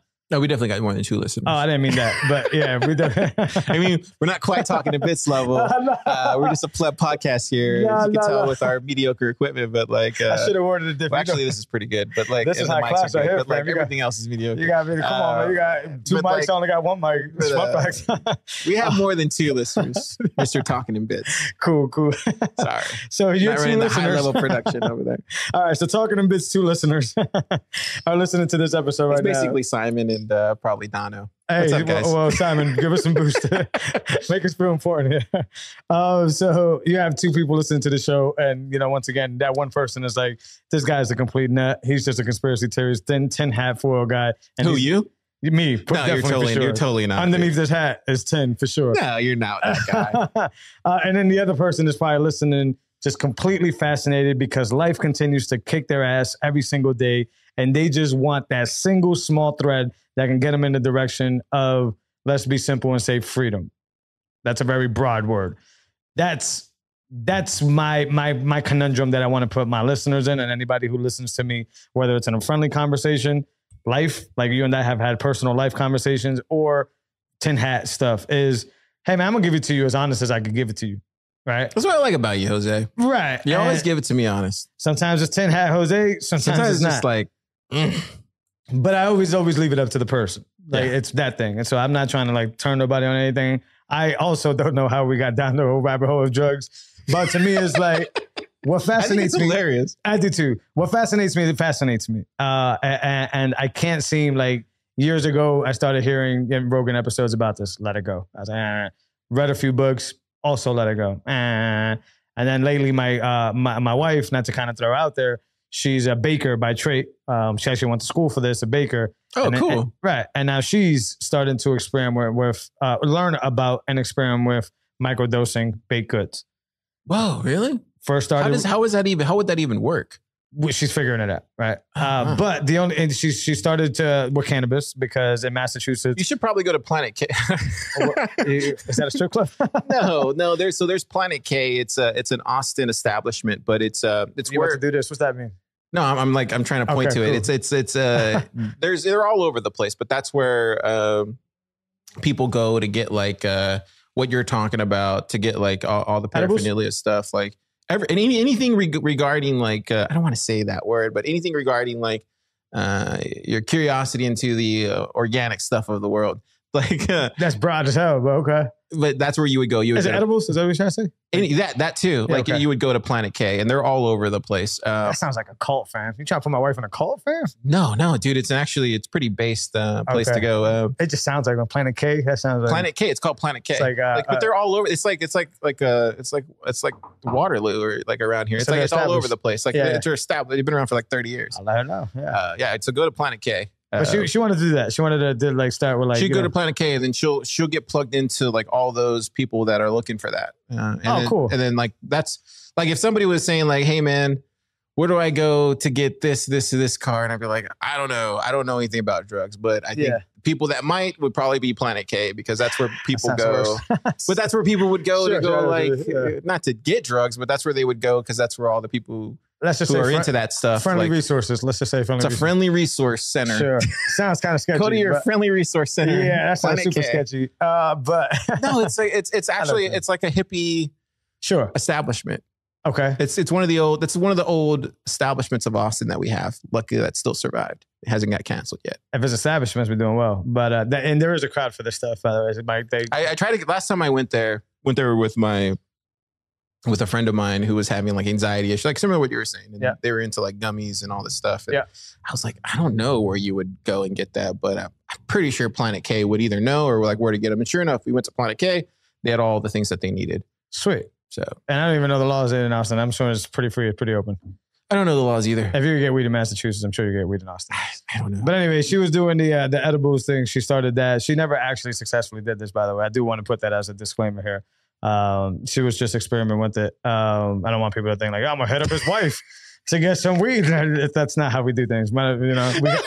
We do got children. But anyway, she was very interested in that, what it can do. This is the first time we've ever actually talking about drugs on the Thriller Bitcoin. That's the first it's kind of appropriate. I bet the boosts are going to represent that too. Just like 420 boosts all up and down. Let's go. The call to action is there. But yeah, she was very fascinated, not on getting people high, but on what we've been talking about sort of in this conversation is the effects that it can do for people that are anxious. The effects. And my wife has always been interested in helping people, and that her expertise, which is baking. She's come to the right place. Like there used to be, I don't think it's there anymore, but dude, like when I first came here when I was younger, like it was all about that, dude. It was all about music, art, and like getting high. Like it was all that's all Austin was about. Yeah. And like on 420 Day, there was a Bob Marley fest that would happen over there at Chicano Park, and like everybody would go out there, and it would just be a lot of freedom-loving dudes like playing music. Sweet. Everybody would be smoking. Like even the cops would be smoking, like APD. Like this is when like it was cool.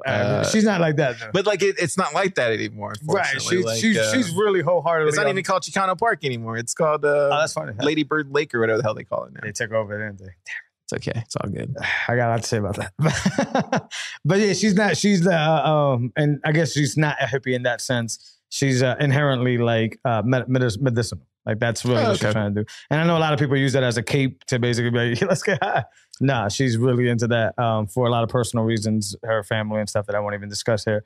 But eventually she started figuring out that a lot of the weed stuff was more placebo, right? A lot of the weed stuff was more hippie-ish, like people just hiding using weed as a real reason to just say, hey, I want to get high all day. But when she started going deeper down, like the mushroom rabbit hole, it was the opposite. It was actually like, no, this is clinically proven to be medical. It comes from the earth, right? Yeah, right. So now she's like, to kind of sum all this up, is that now every time I step away from it, it brings me back in a different light. And now my recent comeback is that my wife is kind of infatuated with it, and is looking to try to figure out how to, get her passion, which is baking. That's cool. And be able to help. She can build her product on Oshi. Yeah, we talked about that on. Did you have Atwood on? I had Atwood on. It was a great conversation. Yeah, you can do that. You can do that through Oshi. Yeah, we got to do that. But we also got to understand the laws, because although her heart is in the right place, meaning she wants to help medical, there's a lot of abusers out there, right? There's a lot of people that would go and just use it to get fucked up and do all that. So she's torn between that, but she's, maybe just see what she wants to do, and then just like help her out, I guess, right? I'm trying, man. I always try to help her. I try to help anybody out, but yeah, my wife especially, because she is an amazing baker. That's the one thing, even without like the drug involvement or whatever. But man, she has this huge passion to help people that are going through a lot of different things, anxiety being one of them. And she's kind of found her avenue, and it's further away from cannabis, and it's more on. What's the best thing she bakes? Oh shit! Cookies for 100%. Really? Like what kind? Cupcakes are amazing. We sent a bunch of cookies to Unchained. She had like peanut butter and jelly cookies in there. When did this happen? Probably like a month ago. I didn't get one. You got to walk over there, bro. Like you family. Kaylee, what's up? I didn't get a cupcake. Putting Kaylee on the spot. But she's right. She had access to them. Yeah, there was a bunch of good ones in there. But she does a little bit of everything. She experiments. And yeah, dude, bring some more cupcakes. I will. I'm gonna let her know. And she does Puerto Rican baked treats. Non-medicinal ones. Yeah, I'll put a little both. I won't even tell you. No, I'm kidding. I want to be tripping. Yeah, doing the show. It's like you're doing the show. Be like, we're not recording anything, Car. I'm like, what? We missed the whole thing. And the Puerto Rican baked treats, which are not edibles. They're literally like, I don't know if you guys have. Oh, wait, you're Puerto Rican too, right? 100%. How has that impacted you throughout your life? In the very best of ways. I'm super proud to be a Puerto Rican. My work ethic comes from a Puerto Rican dad who had a dad that had a work ethic. Because your dad's was from Puerto Rico, right? Was meaning he's not alive anymore because he is. He is from Puerto Rico. Oh yeah. I'm sorry. I meant like he used to live there. Then he came over. That's my parents. So my parents have been together since teenagers. They still remember middle school, high school days. I'm one of the lucky few that have my parents still together to this day, which I also think is a big part of who I am. Yeah. And how I do that for my family and for my kids, and how prideful I am for that. But Puerto Rican pride is one of those things that I do hope to bring here. I do hope to at least carry it with me, not only in myself and how I behave and how I work, but my daughter. You saw my daughter today. Beautiful. Thank you so much. She has that, beautiful enthusiasm, for life. Proud, Puerto Rican hair. She was talking about all sorts of things today. I was just like, it's like seeing the world through the eyes of a child. It's like, it's amazing. It's like, she won't stop, dude. It's magical. But you can have her here for like 3 hours. No, but that's fine though. It's like I get to peer in for a little while and see the world through her eyes and the way she explains it. I'm like, oh yeah. She's so vivid and so clear. Yeah. But we also try to have her honor that because she was born here. And it's not that it's a shame to be an American citizen, although some would argue that is a shameful thing. I'm more on the strength of I have to remind you where we are and where your grandparents come from and where I come from, because my wife was not, but I was born in Puerto Rico as well. And it's a beautiful thing. It's reflected in the culture. I really like Puerto Rican music, man. Puerto Rican food, Puerto Rican music. My wife wants to bring a lot of the Puerto Rican cuisines here. It's so good. Yeah, salsa is incredible. And merengue is incredible. Merengue. Yep, some of the greatest artists. What was the trumpet player? What was his name? He was like one of the biggest ones. Tito Rojas? No, I think it was. I used to jam out to him. He definitely played trumpet. There he goes here. I know when I see it. Yeah, but when it comes to the keeping it alive and that heritage, I definitely want to bring that here. My wife's pastries are a good example of that.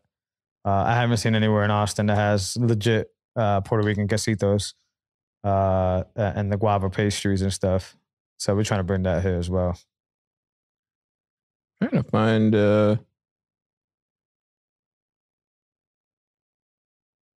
I don't see it. How many Puerto Ricans you ever met? I want to say it's Felipe, but I don't want to get that name wrong. I'll know it when I see it. I don't see it. It's not coming up on Google. Yeah, I could be wrong. I don't know Felipe, but that doesn't mean it doesn't exist. But yeah, I'm more like Celia Cruz. I grew up with that. More later on, as I became a teenager, the Mark Anthony's of the world, of course. More of those guys. But my dad came here. A quick run through on that story is my sister was. She couldn't get diagnosed. My older sister, shout out to my sister. She's 6 years older than me. When she was young, she was having a lot of symptoms with like random bleeding, like through her teeth and stuff like that. It was just like a lot of different things. And the medical system in Puerto Rico is so deficient. It is to this day. Like as far as them not helping you, or yeah, like the resources they have and the education they have and the doctors they have to be able to diagnose certain things correctly, and furthermore treat those things, not just diagnose them. They couldn't figure out what was wrong with my sister, long story short. And then after a few years of, continuously going back to the hospital, one doctor literally took my dad to the side and was like, hey man, your daughter's only chance is Children's Hospital Boston. That's literally, and to this day, Children's Hospital Boston has a big piece of my heart. I can tell you why in a second. Mm-hmm. And without question, we talked about this on the way here. My dad did what the fear compass, right? My dad took everything, all the little bit of money that he had. He came first with my sister, established the setup, basically got an apartment, got settled in with my sister, whatever. Then he basically waited for my mom to come with us, with me and my brother. I've been here since I was 3. They came. My sister went to Children's Hospital. Come to find out it was lupus. Still diagnosed with lupus to this day. And you know, they gave us this because of my sister's situation and because of his bravery and courage, gave me the opportunity to be here where I am today, and my brother and all of us. So grew up here. That's something that I'm extremely prideful for. The reason Children's Hospital Boston also has a big place in my heart is my firstborn was born with heterotaxy syndrome. And what heterotaxy syndrome is the easy way to say it, at least, is all her organs inside are basically upside down, the other way. So if your heart is kind of like centered right, hers is centered left, right? Like that type of thing, everything. So not only that, but she had a bunch of heart complications in her heart, valve problems. One of her chambers was smaller than it's supposed to be. A lot of different things or whatever. So when she was about 2, I don't know if you remember this. I know you don't have kids, but there was this really nasty bug going around for kids called RSV. And it was basically, I guess, like early day COVID, if you want to call it that. It was like a respiratory lung thing that was crushing kids. It was really like wrecking kids. And we were literally in an appointment. She was a happy camper. She was very young, you know, still toddler basically. And we literally saw her go from very happy to immediate plunge in stats, like right there during the appointment. They like rushed her to the ER for one of those typical things you see in the movies, right? Like where they like push the parents out the room. You're in the background looking. They're like shoving tubes down your little girl's throat. Just crazy experience, right? Next time we saw her, she was in an induced coma. And she stayed in an induced coma for about a week and a half. She was swelling up because she's not moving, so she's building liquid. And then we got another call a week later. She's being flown out to Children's Hospital Boston. She's, you know, basically about to die, right? So it was wintertime. Boston was about 45 minutes from where I lived. And the winter was probably like an hour and a half. She got life flighted. We went in car. We showed up to the hospital. And when we got there, she was already in the OR. And what was basically left was, here's this paperwork that basically says if she dies, it's not our fault. That's it. There's nothing else you can do. It's either you sign this paper and we continue with the procedure or she dies anyways. So, you know, I'm a young dad, probably about 19 when that happened. So I'm like losing my damn mind. I don't know what to do. We signed the paperwork, whatever. She made it through, but she made it through because of the incredible team. And I know us Bitcoiners have a huge problem with the healthcare system. I know it's flawed. I used to work in the OR. I know it is flawed. That's not an excuse. But if I were to give some light on that, is that my daughter is still alive to this day, and she's 19 now, because of and my sister, for that matter, because that's how we got to this country, because of the amazing team at Children's Hospital Boston. Everybody in the Northeast knows Children's Hospital Boston's where it's at. Parents fly from all over the world to have their kids have surgery there, and the result is usually a good one. So shout out Children's Hospital Boston. Yeah, and I don't really believe in those donation business stuff, but whenever I see one for Children's Hospital Boston, I cough it up, right? And whether it goes to them or not, I hope it does. If it doesn't, it's whatever. And like I said, I know the healthcare system is screwed, but I have to call a spade a spade. My daughter wouldn't be here without that team and without that professional staff, which, by the way, gave us room and board that whole process. They paid for us to stay at a hotel and paid for our food vouchers for about a month for us to be close to our daughter. So they didn't just kick us home. They basically said, hey, we're paying for all this, right? And then my sister, the reason we're in this country is because that doctor in Puerto Rico was smart enough to basically say, hey, looking around his shoulder, like, I shouldn't be telling you this, but the only chance is for you guys to go do that. And then shout out to my dad on his courage to basically to be the leader, to loop this conversation back to why I'm here in Austin, to take the courage to basically say, it's my job to lead this family to greater pastures and to success. And I'm going to do the scary stuff. I'm going to do the big things in order to do that. And I'm here. I'm going to do that for my family. And that's why I'm in Austin, to loop that back. So, yeah, man. Gosh, man. This is, I had no idea. You never told me this story before. Yeah, man. Yeah. I'm glad we moved away from drugs and got to I think it just goes to show you, man, what you've been through. Like, been through a lot, man. You've been through a lot, and your family's been through a lot. And for sure, man. Yeah, and this is where I always go back to, like, showing people grace, right? Because, you don't know their story. You don't know their life story. You don't know, like, what they've been through. You don't know why they are the way they are. It's just like, yeah, man. Eventually people will let you in on who they are and, like, where they come from. And, like, that to me is always, like, the silver lining whenever I meet somebody that's, just show them grace. You never know. Man. You never know. And they might surprise you.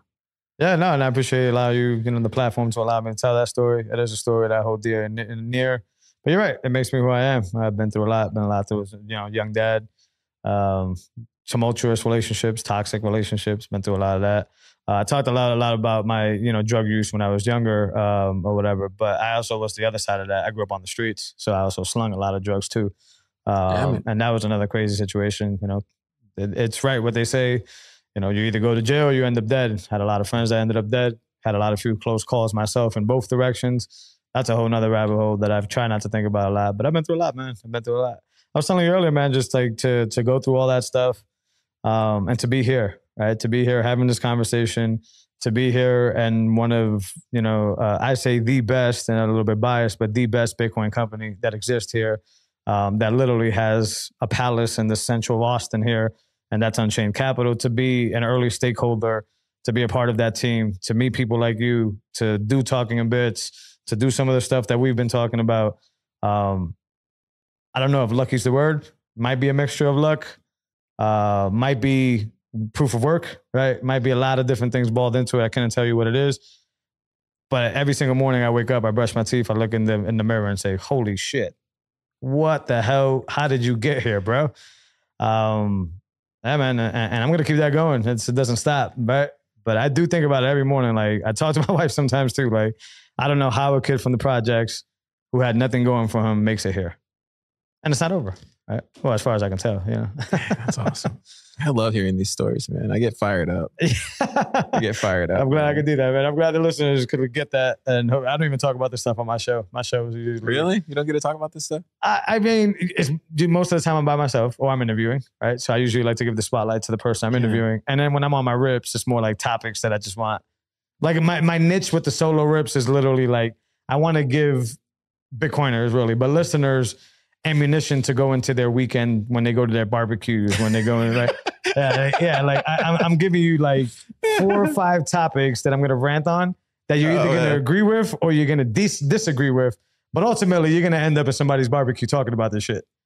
And I'm giving you some ammunition. Somebody's barbecue. Yeah, whatever. Your birthday party. People showing up at your barbecue. That's true. And I'm going to battle back. Don't show up at my barbecue. I have a hard time. But that's my solo rip. So I don't talk about this stuff because it's not a place for it, right? It's just to literally give the listeners ammunition to go into conversations with. And then the main chain, I love to highlight my guests because I have, spectacular guests with stories. Some heavy hitters over there.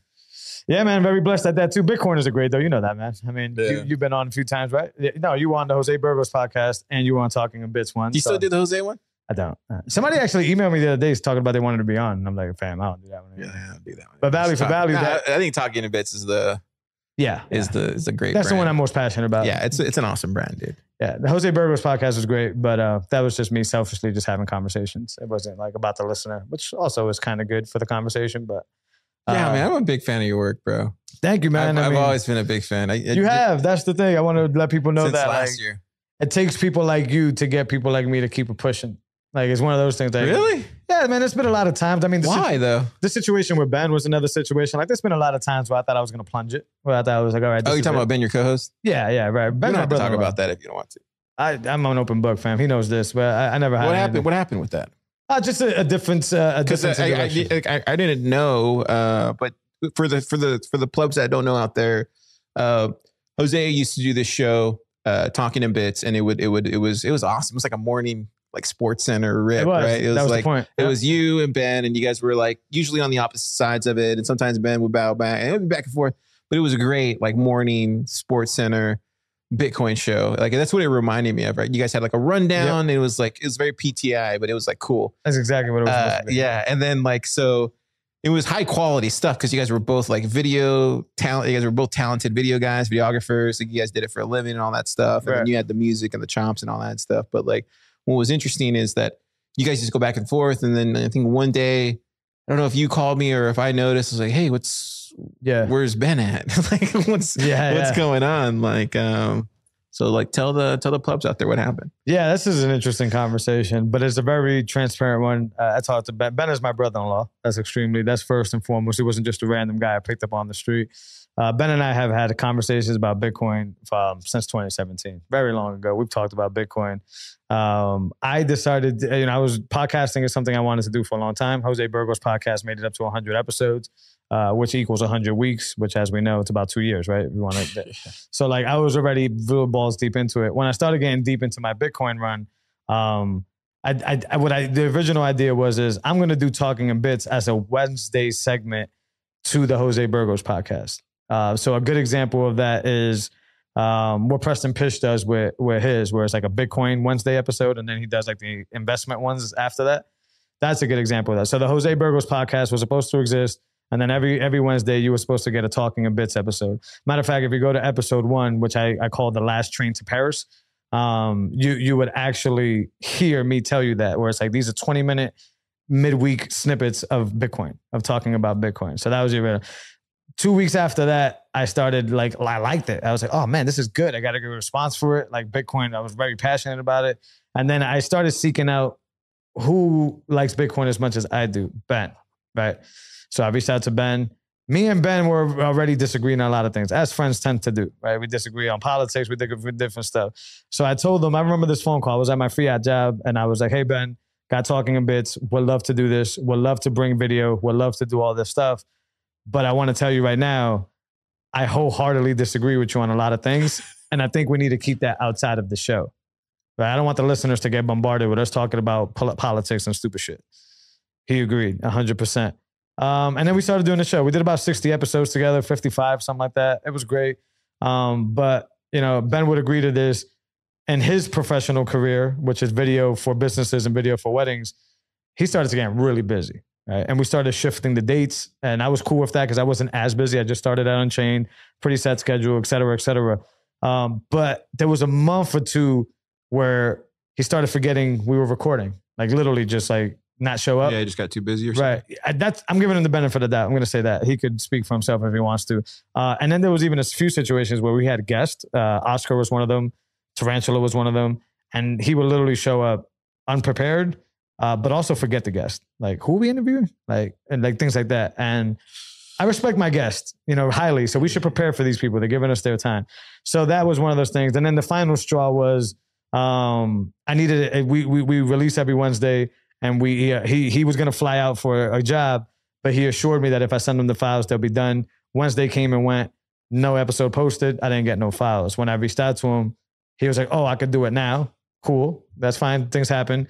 And then literally forgot the episode number, forgot the episode name. So I'm going to say he was too busy. So I'm going to label what happened with us as creative differences. What I do want to say is that I also noticed, and I've told him this to his face, a lot of the stuff he was recommending to our listeners and recommending to me on my journey was shitcoinery stuff, BlockFi's, things like that. I had conversations off the mic with Ben a lot where it's like, we have a job here. We have a mission to do here. And the mission is we need to signal, right? We need to get away from that. He still continued to circle back on these products and recommending them on our... During the show? Yeah, I must have missed those because I remember. No, we did a Compass Mining episode. We did a few different things where I would rip on why I think it's a terrible idea, and then he would lean in on it. But then off conversations... I think that's the good stuff, though. I agree. This is where it wasn't a problem. But then some of the decisions offline to try to monetize the podcast started to be a lot of fiat tactics, where it's like, we should sell Bitcoin courses. And I'm like, no. So that mixed with what I told you, I guess the too busyness to focus on it, gave me an early heads up that I better figure this out or it's going to die. So I took it, and I want to circle in a conversation I had with Tarantula, How to Tarantula, on my last episode, where he asked me what was up with Ben, because he was expecting to interview with both of us. And then he literally, when I explained it to him, he was just like, that's one thing that people don't really get. They always think of a breakup as necessarily being a bad thing, as opposed to it being a mutual thing, the right thing. I agree with that 1000%, because till my very moving date, which was the other day when I left Massachusetts, the person that was there to help me move was Ben. Right? So Talking in Bits has nothing to do with my real life relationship with Ben. and it shouldn't. And I never would let it get to that. So that's kind of what happened. And he can defend himself. He won't, because, you know, we were transparent about this stuff. But to this day, I tell Ben he's a shit corner. And if he's listening, he's going to laugh. And he's still an avid Bitcoiner. He still stacks his sats, but he's an investor as well. And he didn't get to where he's at just by stacking sats. We actually had to talk about that on the way here. Different passive income flows. He's a really good guy at that. And I would never disown Ben or talk badly about Ben, because I learned a ton from Ben. I used to do weddings with him. He used to have amazing video, man. He used to have 45 to 50 weddings a year, which in the wedding industry is nuts, right? That's a lot. And me and him, it's almost every week. Right. And me and him used to do Saturdays, Sundays, back-to-back 12-hour days, and all over New England, Cape Cod, Maine. We used to be on the road together. We had a lot of different conversations. Every time you hit the table, it moves the camera over a little bit. Shit, my fault. No, my fault. It was just you're I told you I talk with my hands. You just can't move it. I talk with my hands. Move it over a little bit this way. Yeah, hold on. That's funny. I can't see. No. Move the bag. The bag was moving. Yeah, a little more. Right there, perfect. Yeah, it literally went from right there all doing live edits here. Nah, but anyways, man, Ben's a great dude. Literally was talking to him the other day. He was with me all day, helped me move. I got a lot of love for Ben. You were talking about earlier about learning from people. I learned a ton from Ben, not only about business, not only about video. You guys were great, man. You guys were great together. I mean, for me, just being a fan from afar and seeing you guys go head to head every day like that, or every week like that, it was awesome. And you know, maybe we'll do a reunion episode. Who knows? Because I do love Ben a lot. He's family. He'll be out here in Austin to visit us. Talking in Bits is not what our relationship was about. It was just a phase, right? It was a thing. He's successful still doing well. Still respects the shit out of Talking in Bits. And he's one of my biggest fans. Yeah, dude. But I had to take... It's good to see you keep going with it, though. When that happened, I was like, oh, man, I hope Jose don't stop. Well, I was going to tank it. It was going to be very hard. A lot of people don't know. But I like how you pivoted to the interview series and now you're killing the Jose Burgos podcast was all interviews, right? So I had that. You already had that, but... Yeah, but it is difficult. And for the solo rips, a lot of people don't understand. First of all, a lot of people don't get, especially listeners, podcasting is hard, right? To do it right. No, I'm just talking shit is not hard. I could do that. Oh, wait, what part are you talking about? The post-production? Because I think I look at podcasts completely different. Everything. But let me hear your side. Yeah, so what a lot of people don't understand is when you do podcasting, immediately you're at a loss, right? So people who do podcasting for a very long time do it at their own expense. And that means they do it because they love it, right? These microphones ain't free. Well, I don't know about yours. I don't want to cover Voltage pay for these. Hey, shout out to Voltage. Hey. Shout out Bobby from Voltage. Bobby, what's up, man? But I love Bobby from Voltage. Yeah, that's my guy. That's my bro. Shout out. No, Voltage is a great company. They've been good at Pleb Lab. Yeah, no, I tried out their product. Fantastic product. You know, as for me, speaking for me, and I paid for, as you know, $2,000 cameras times 2, that's $4,000. I got $500 worth of lights. These microphones are about $400 a pop. That's not counting the time it takes to edit, to record, to get, SD cards lined up, as you know, wires, whatever you need. And then you need to create the content. Then you need to reach out to the people, which takes time. Then you need to book these sessions. Then you need to show up for them and give your energy. Then you need to a lot of people don't understand. I do that. I mean, shout out to people that boost the show. But for the majority of the 100 episodes approaching of Talking in Bits, that's at a loss, right? That's out of my pocket, out of my expense, because I love to do it. All right, let me jump in. What's up? You smiling? I have a big smile on my face. What's up? It's not at a loss. You know why? Why? How many reps have you had doing this already? You've had so many reps, probably more than 10,000 hours, right? Sure. Dude, it's a craft. It's like anybody who's going in there and making a table and then it's their 1,000th table or their 10,000th table. This is where for me these days, and I used to not always be like this. So this is the car before fiat car, and then post fiat car is here in Bitcoin now. Now for me, bro, it's how do I make the best piece of art possible? How do I inspire? That's what it's about for me. How do I capture that in audio? yeah, video looks like shit right now, but like honestly, like you'll get there in time. But like it's literally about how do you make a great piece of art? How do you make the art of the conversation, right? Like that. Those things are important. Like to me, those things matter more than the work. The work is the work. Like you have to do the work to get to this higher level of creating great art, right? Like that's a process. You have to learn to love the process. If you don't learn to love the process, then you're always going to be battling your inner competitiveness, right? Because if you look at it like you're climbing a mountain, then you don't have to worry about like, oh man, how am I going to get to this next stage? You're like, no, I love fucking climbing mountains. Like they're great. No. It's like you build up, you get those reps in, you get this is the same thing like Kobe used to do. Like I always go back to my Kobe stuff here. It's like, how many times did that guy play a game? You know, he started 4 a.m. in the morning, got his workout in, got his shots in, then came home, took his kids to school, went back, went to practice, right? Then ate lunch, whatever he did. Then he went back to the game like at 5:30, did the game, then right back out there shooting shots, all the ones that he missed. Then started all over again, 4 a.m. And it's like, you tell me, like, that's what it takes. Like, if you want to be great at what you do, it requires that amount of effort and being that intentional with your time. You have to get to that state. And like, for me, that's what it's about. It's 1,000%. About like, get those reps in, learn to love the process, and you have to love doing it. And that's what you said. You did say that at the end. You're it cost me a lot of money. It cost me this, but at the end of the day, you love it. And like, as long as you have that love and that doesn't leave, like, I don't think it will leave, man. No, it's not gonna. So loss, now I'm gonna lean back into that. You're 100% correct, by the way, which is why I'm so consistent. That's why I was smiling the whole time. And I was like, maybe he doesn't see it, but it's right there in front of him. Loss is loss, and the way it's not fiat, because once again, even with the Jose Burgos podcast, this was never about making money at the end of the day. But I tell you a loss in what? We know that you only have so much to do, so much time to do certain things. I am prideful in my situation on being a great husband, being a great father, right? And being that intentional of a human being. Now, podcasting is all good and fun, but it doesn't take priority over that stuff. So what I mean is that a loss is that if I'm giving my listeners my time, which means I'm giving them my heart, that means I'm not giving that time to my kids.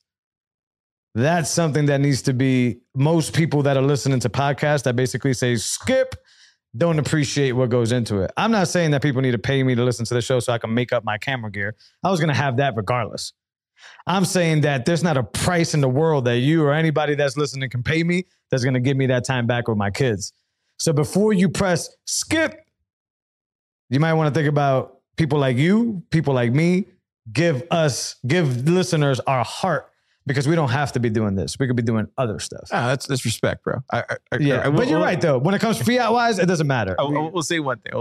What's up? It's funny that you brought that up because hit me. This is me learning the hard way. Like, we're going to get real. Give me more of that. Yeah. There's this great movie. It's called Phantom Thread. Okay. I don't know if anybody's ever seen it. Oh, movie or no movie? It's a movie. Is it old, though? Or? No, it's like probably 3 years old. Gotcha.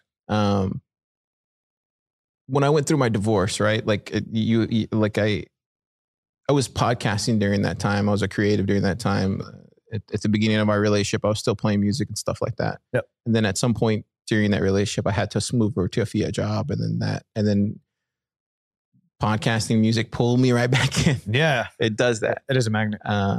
It becomes an obsession, right? And then to relate to that movie is like in that movie, you have the lead character who is played by Daniel Day-Lewis. Okay, everybody knows him from There Will Be Blood. Yep. But in that movie, he's obsessed with creating great fabrics. Like he's obsessed with design, and he's obsessed with all these things. And then he goes through women, but he goes through women as if they're his. What's the word I'm looking for? Where they become his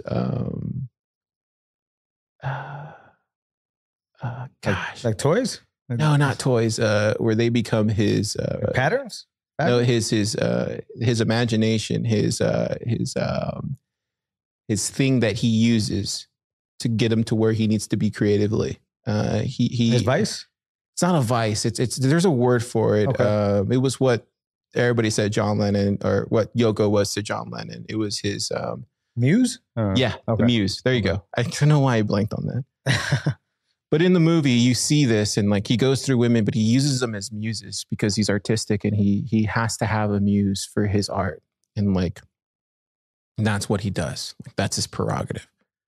And amongst those women, he meets this waitress. They hit it off right away.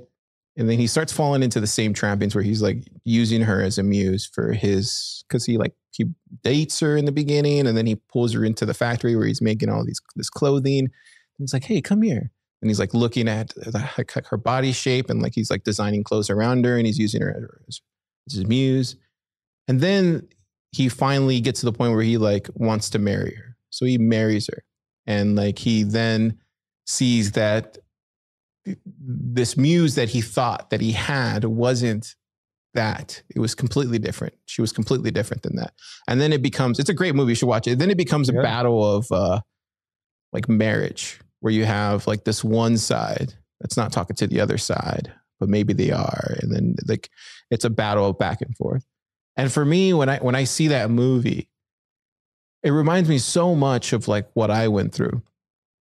Where initially I thought I had this person, and maybe I used that same kind of thing the same way, like it was a muse, or it was just that.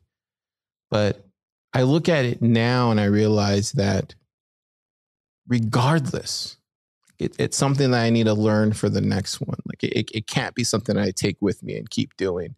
And I think to your point when you said that about family, I think there's a way to balance that, where you have that and you have the other one. I think that's the hardest thing that any creative can ever do, is like, because obsession is a young man's game. You can't be obsessed for very long on one particular thing. But in that time that you are, I feel like it's like running gun for it. And then when it comes down to actually having the family part, or if that's what life chooses for you, it's like, you have to find that balancing act, and it has to be something you let go. Yeah.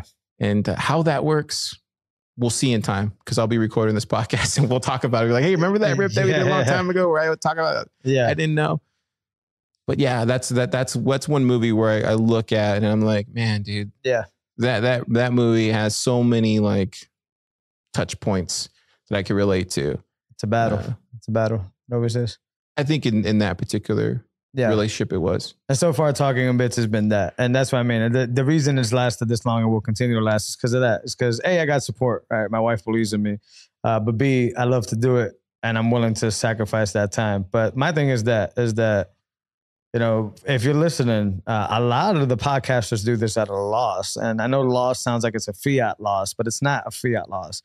Is that this podcasting space has grown to be such a big thing that now if you don't pull the shiesty moves of, like, say, you know, or the marketing moves, whatever you want to call it, the McCormicks, I could very easily toss away my relationship and very easily toss away the time of my children to be able to compete with dudes that are running games that I can never keep up with, right?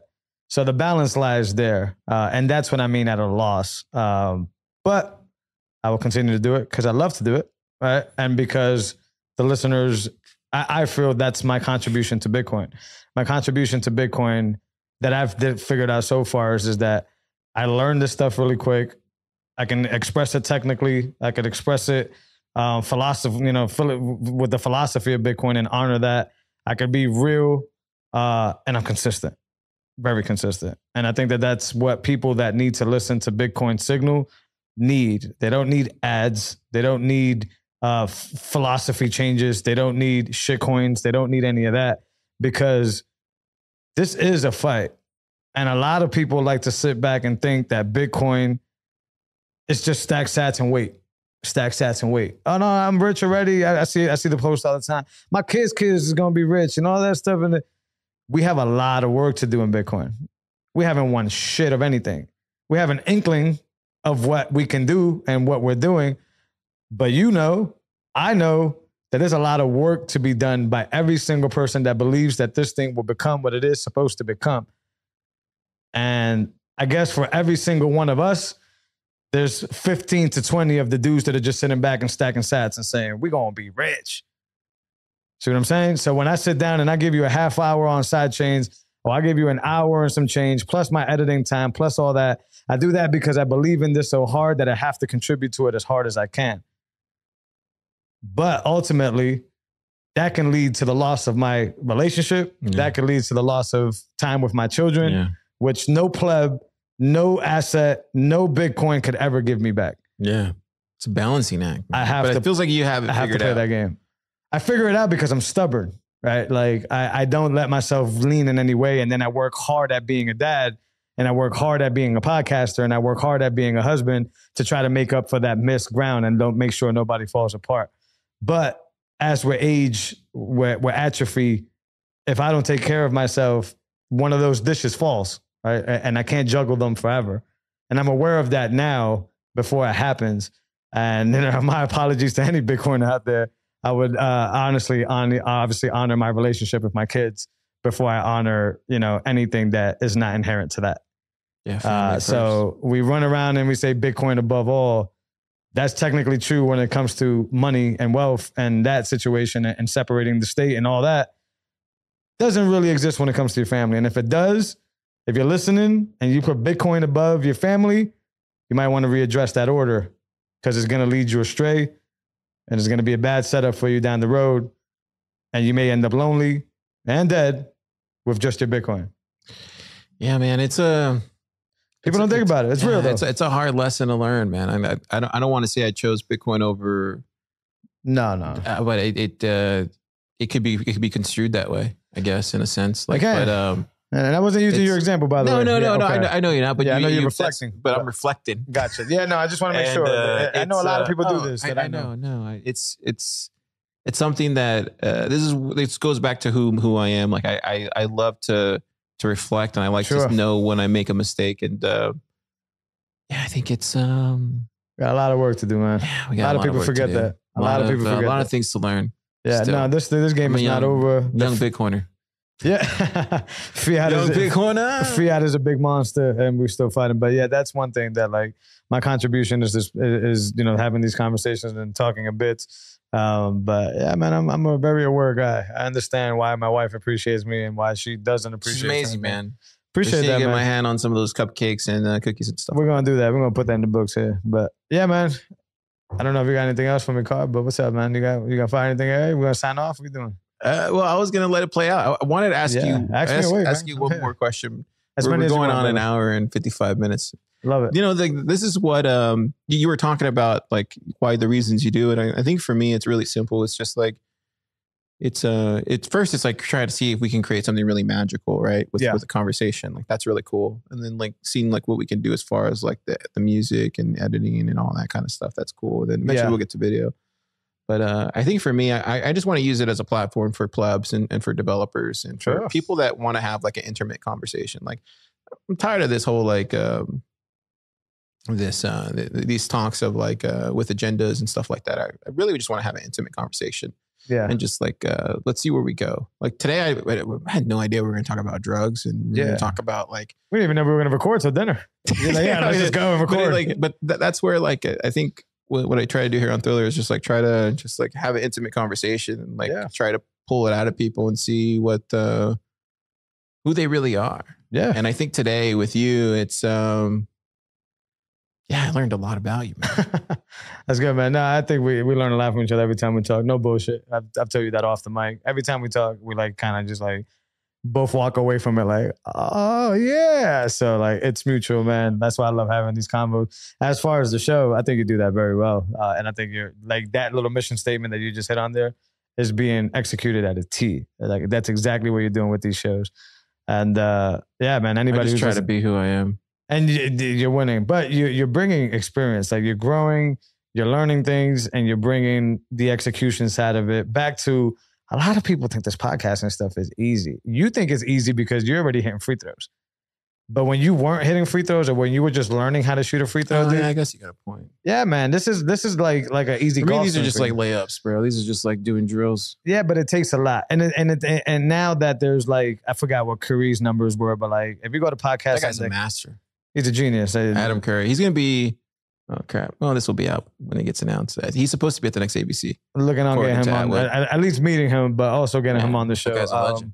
I've been, since 2018, Value for Value has been a part of my thing. I think it's important for us to only garnish what we deserve to garnish, and that goes back to how do you see that playing out over time? The value. I know value for value. Just real quick before we sign off, like how do you see that value for value with podcasting 2.0?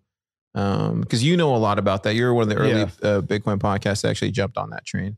Well, I think it's the only way we keep this decentralized, meaning that podcast is the only medium that's left that can't be censored.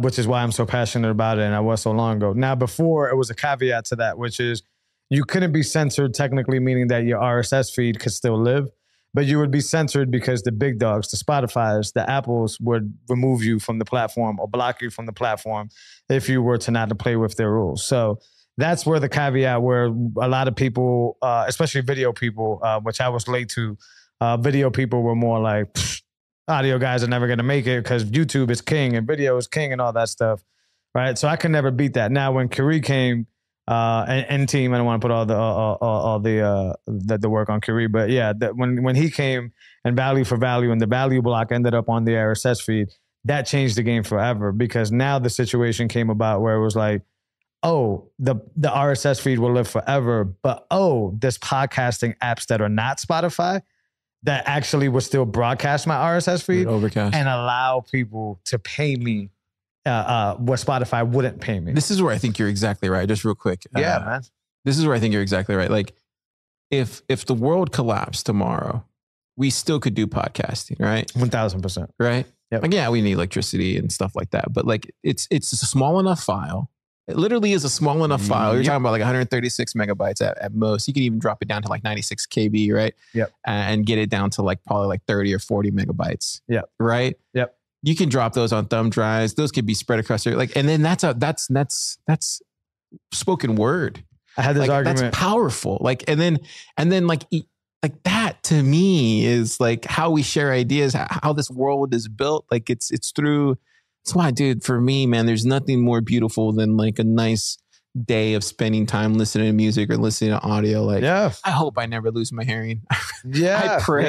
I pray that I never do. Cause like, I'd rather lose my vision before I'd lose my hearing. I love looking at great art, but like, I want to have my ears for the rest of my life. So I had this like argument, episode 40 something. Check out on Talking Bits with Ben, right? Because he's a video guy inherently. I got onto video late, and I'm an audio guy inherently. So I had that same exact discussion. I love audio. I'm passionate about audio. Right. So I was like, I told him the same thing. I was like, inherently podcasting is Bitcoin, right? Because not only are podcasts decentralized, like Bitcoin is decentralized, but the same thing you said, right? The argument about during the block size wars, the argument was that if the block sizes would increase, then that means the computer or the device or the node that you would be running would have to also increase in size and capacity and RAM, right, to be able to push this stuff, right? So that wasn't scalable to parts of the world where they can't get computers, right? So I made that same argument for podcasting where it's like, inherently video gets bigger with size. You get 8K, you're going to have 16K at some point. Right. Those files are now 4.8. I handle 4K video all the time. For me to upload an episode of Talking Bits to YouTube literally takes me a whole afternoon. Yeah. No, you're right. Cause like audio is like the only thing that we already know where it's like, it's plateaued, right? For the most part. Right. And then actually some people prefer like, tape, cassette or whatever. But I go back to this point where there's like these young kids nowadays who are like, who all have the same tools, like, right. So they have like this, right? They have like this and they're making beats and they're doing all this kind of stuff. Right. But what's interesting about it is they're smarter now, right? Cause like everybody's playing on the same playing field now. Yeah. So now it comes down to how good are you with audio? Sure. Like, how are you going to stand out as far as like what you can do creatively with this stuff? Because we're all playing with the same tools. Right. But how are you, how is your taste level? It comes back down to like, do you have good taste in things? Like, do you see something and know like that could work in this way? Like it comes down to experience and it comes down to like, consuming good shit. It's like, you don't want to consume bad stuff. Like bad content, like consuming bad content is not good for you. You want to consume good content if you're going to be a creative, because therefore you're going to be able to create amazing things. You can't create amazing things if you're looking at shit content on Netflix. Like you have to consume the greats in order to make great things. It's that simple. It's like, and be global minded and be global minded, because in order for you to absorb good shit, you need to have the tools to do so. So exactly, I can't send an 8K file over to the Netherlands easily. And in the Netherlands, that person would need an 8K monitor to even give a fuck that was a great file. On the contrary, I could send really low compressed audio. I could send it to them in a thumb drive, like you said, and all they would basically need is maybe a Walkman, right, which they can get. Right, to be able to listen to amazing audio and amazing conversations that we're having and be inspired to do their art. Video is not scalable. It's pretty, it's nice, but that's for thinking very United States-ish. That's for thinking very Western, right? We're not thinking global, right? And podcasting now with the value block inserted in there for value for value. It's changing the game already, man. I got a boost the other day from somebody that said, shout out from the Netherlands. Dude, it's changing the game, bro. You see what I'm saying? So like, to me, ever since 2018, when Kyrie unlocked that Pandora's box for me, I just said, whoa, I don't need, and that's when I started, you listen to my earlier episodes, I started boycotting Spotify, I started boycotting these things. And it's basically because I no longer needed those people to tell me how my audience were to listen to me. And conversely, they didn't need to tell my audience how they can contribute to my show to keep the lights on. That was all destroyed by value for value and putting that block into the RSS feed. Yeah. Now we have apps like Fountain and we have apps like Overcast and a lot of different apps. And I like to remind people of that. I speak Fountain on every single episode, but that's because I use Fountain. There's a lot of Podcasting 2.0 apps, and I want to keep that decentralized, because Fountain just means centralized. And although Fountain is really cool, there's other ways you can do this and you can try this. But to me, it's just very simple. Give me a penny. Give me whatever you think is worth it. Ultimately, you're going to decide if the show is worth it or not. And lately, I've just been giving splits to everybody. Like, if you're on the show, you get a percentage. If you give me something that I could talk about, you get a percentage. If you do music, you get a percentage. If you do cover art, you get a percentage. Now I'm turning the podcast into something that's like decentralized, to the point where it's like everybody's a producer. Just be a producer. Just come in and help me out with the show, because time, as we talked about, and I split you some sats. We should all be making money. Right? Or not even making money. We should all be earning sats. That's a more clear, concise statement there. Because money is shit. And it doesn't matter what the money is. But if you love talking a bit so much that you say, and then you're going to laugh at this one, because I know you tell me all the time, hey man, that intro is absolute shit. Change your intro, Jose. Well, now, Carl, if you change my intro, you will get splits on the show. I'll give you a way better intro than that. Then you, as a producer for making a new intro, are now part of the show. I'll give you a new intro. And you'll get splits. And I open that up to anybody. How much of a second bumper do you need? How much of a what? See, there you go. We'll figure it out. What is it? I didn't even hear the question. No, that's a good spot to end it. But dude, thanks for coming on the show. Oh, you're very welcome. I'm sure we're going to be doing these. We'll probably do these monthly. Who knows? Like, but if you, I'm going to show you here for a second. Yeah. This guy's been doing podcasting for a really long time. I think he was early on the video stuff. He was definitely early on the Podcasting 2.0 stuff. He has a loud opinion on things, and like that's respect, right? Because like not a lot of people will shoot from the hip like this guy. But the thing is like he's very passionate about what he says, Jose. And the last thing is like he's just real. You're not going to get a more real Bitcoiner than this guy sitting across from me. And that to me is like what I love about you the most, is like you always know where you are with Jose on things, because he's going to make it clear as day and there's no BS around it. And like, if you haven't checked out Talking in Bits, go check it out. It's an amazing podcast, and it's one that I listen to not as often as I probably should, but I definitely listen to it at least once every couple of weeks. Appreciate you, man. Yeah, this is an honor, by the way, before we sign off. An honor to be here. It's just this small little pleb podcast called Thriller. That's it. But we've been talking Thriller for a while. So it's an honor to be on here. And thanks for coming on. Appreciate it. Anytime, like you said, in town, we'll be here. I appreciate all the kind words there. Love you for everything you do, man. Love you for being a friend. That's most important than all this other stuff. Being a friend is really important to me. So love you for that. Yeah, man. Check me out on Twitter, Defbed, DEFBD. That's my. That's also one. his Spotify. What? Old band. Oh yeah, check out the. Tell them that real quick. Yeah, go to SoundCloud if you want. Type DEFBED. There's a few songs when I used to be a rapper, past life. There's one of my favorite podcasters that says, "Life is a series of moments and moments pass. So let's hold on to this one like if it's the last we'll ever have." Stop dropping these lines on Twitter and start dropping these bars, bro. Yeah, so that was a phase of my life. Go check me if you want to have a good laugh. Deathbed. Nah, Deathbed on Twitter. Yeah, I just listened to it earlier. It's good. Yeah, Talking in Bits is the podcast is Twitter. TalkingInBits.com. Go check us out. Podcasting 2.0 apps. Show us some love. What was I going to say? One other thing. So I used to have a project too. It's on Spotify. No one will ever find it. See how you're laughing at me, but he don't put his stuff up? What's up? Somebody's curious enough to ask me. I'll go out and tell you guys. Yeah, 10,000 sets. Whoever sends me the link. Nah, it's just whatever stats you want to send. I'll post it back on there. Nah, I'm putting a bounty. I will give you 10,000 stats. Yeah, if you find out what the name of my band was, and like, there's albums on there. So we're gonna up it for every day that goes on. Another 10,000 of Car out there. Good and bad. I think I made one great album. I bet they're not great, but I think I made a mediocre. Is this the one on the mushrooms or not on the mushrooms? I never did mushrooms. Okay, on the weed or off the weed? This was probably like just hanging out with a bunch of Austinites. On weed? No, we were just this is like back in 2012, 2011 when like we were all just like in this chill wave scene. Anyway, that's for a podcast for another day. It is. Yeah.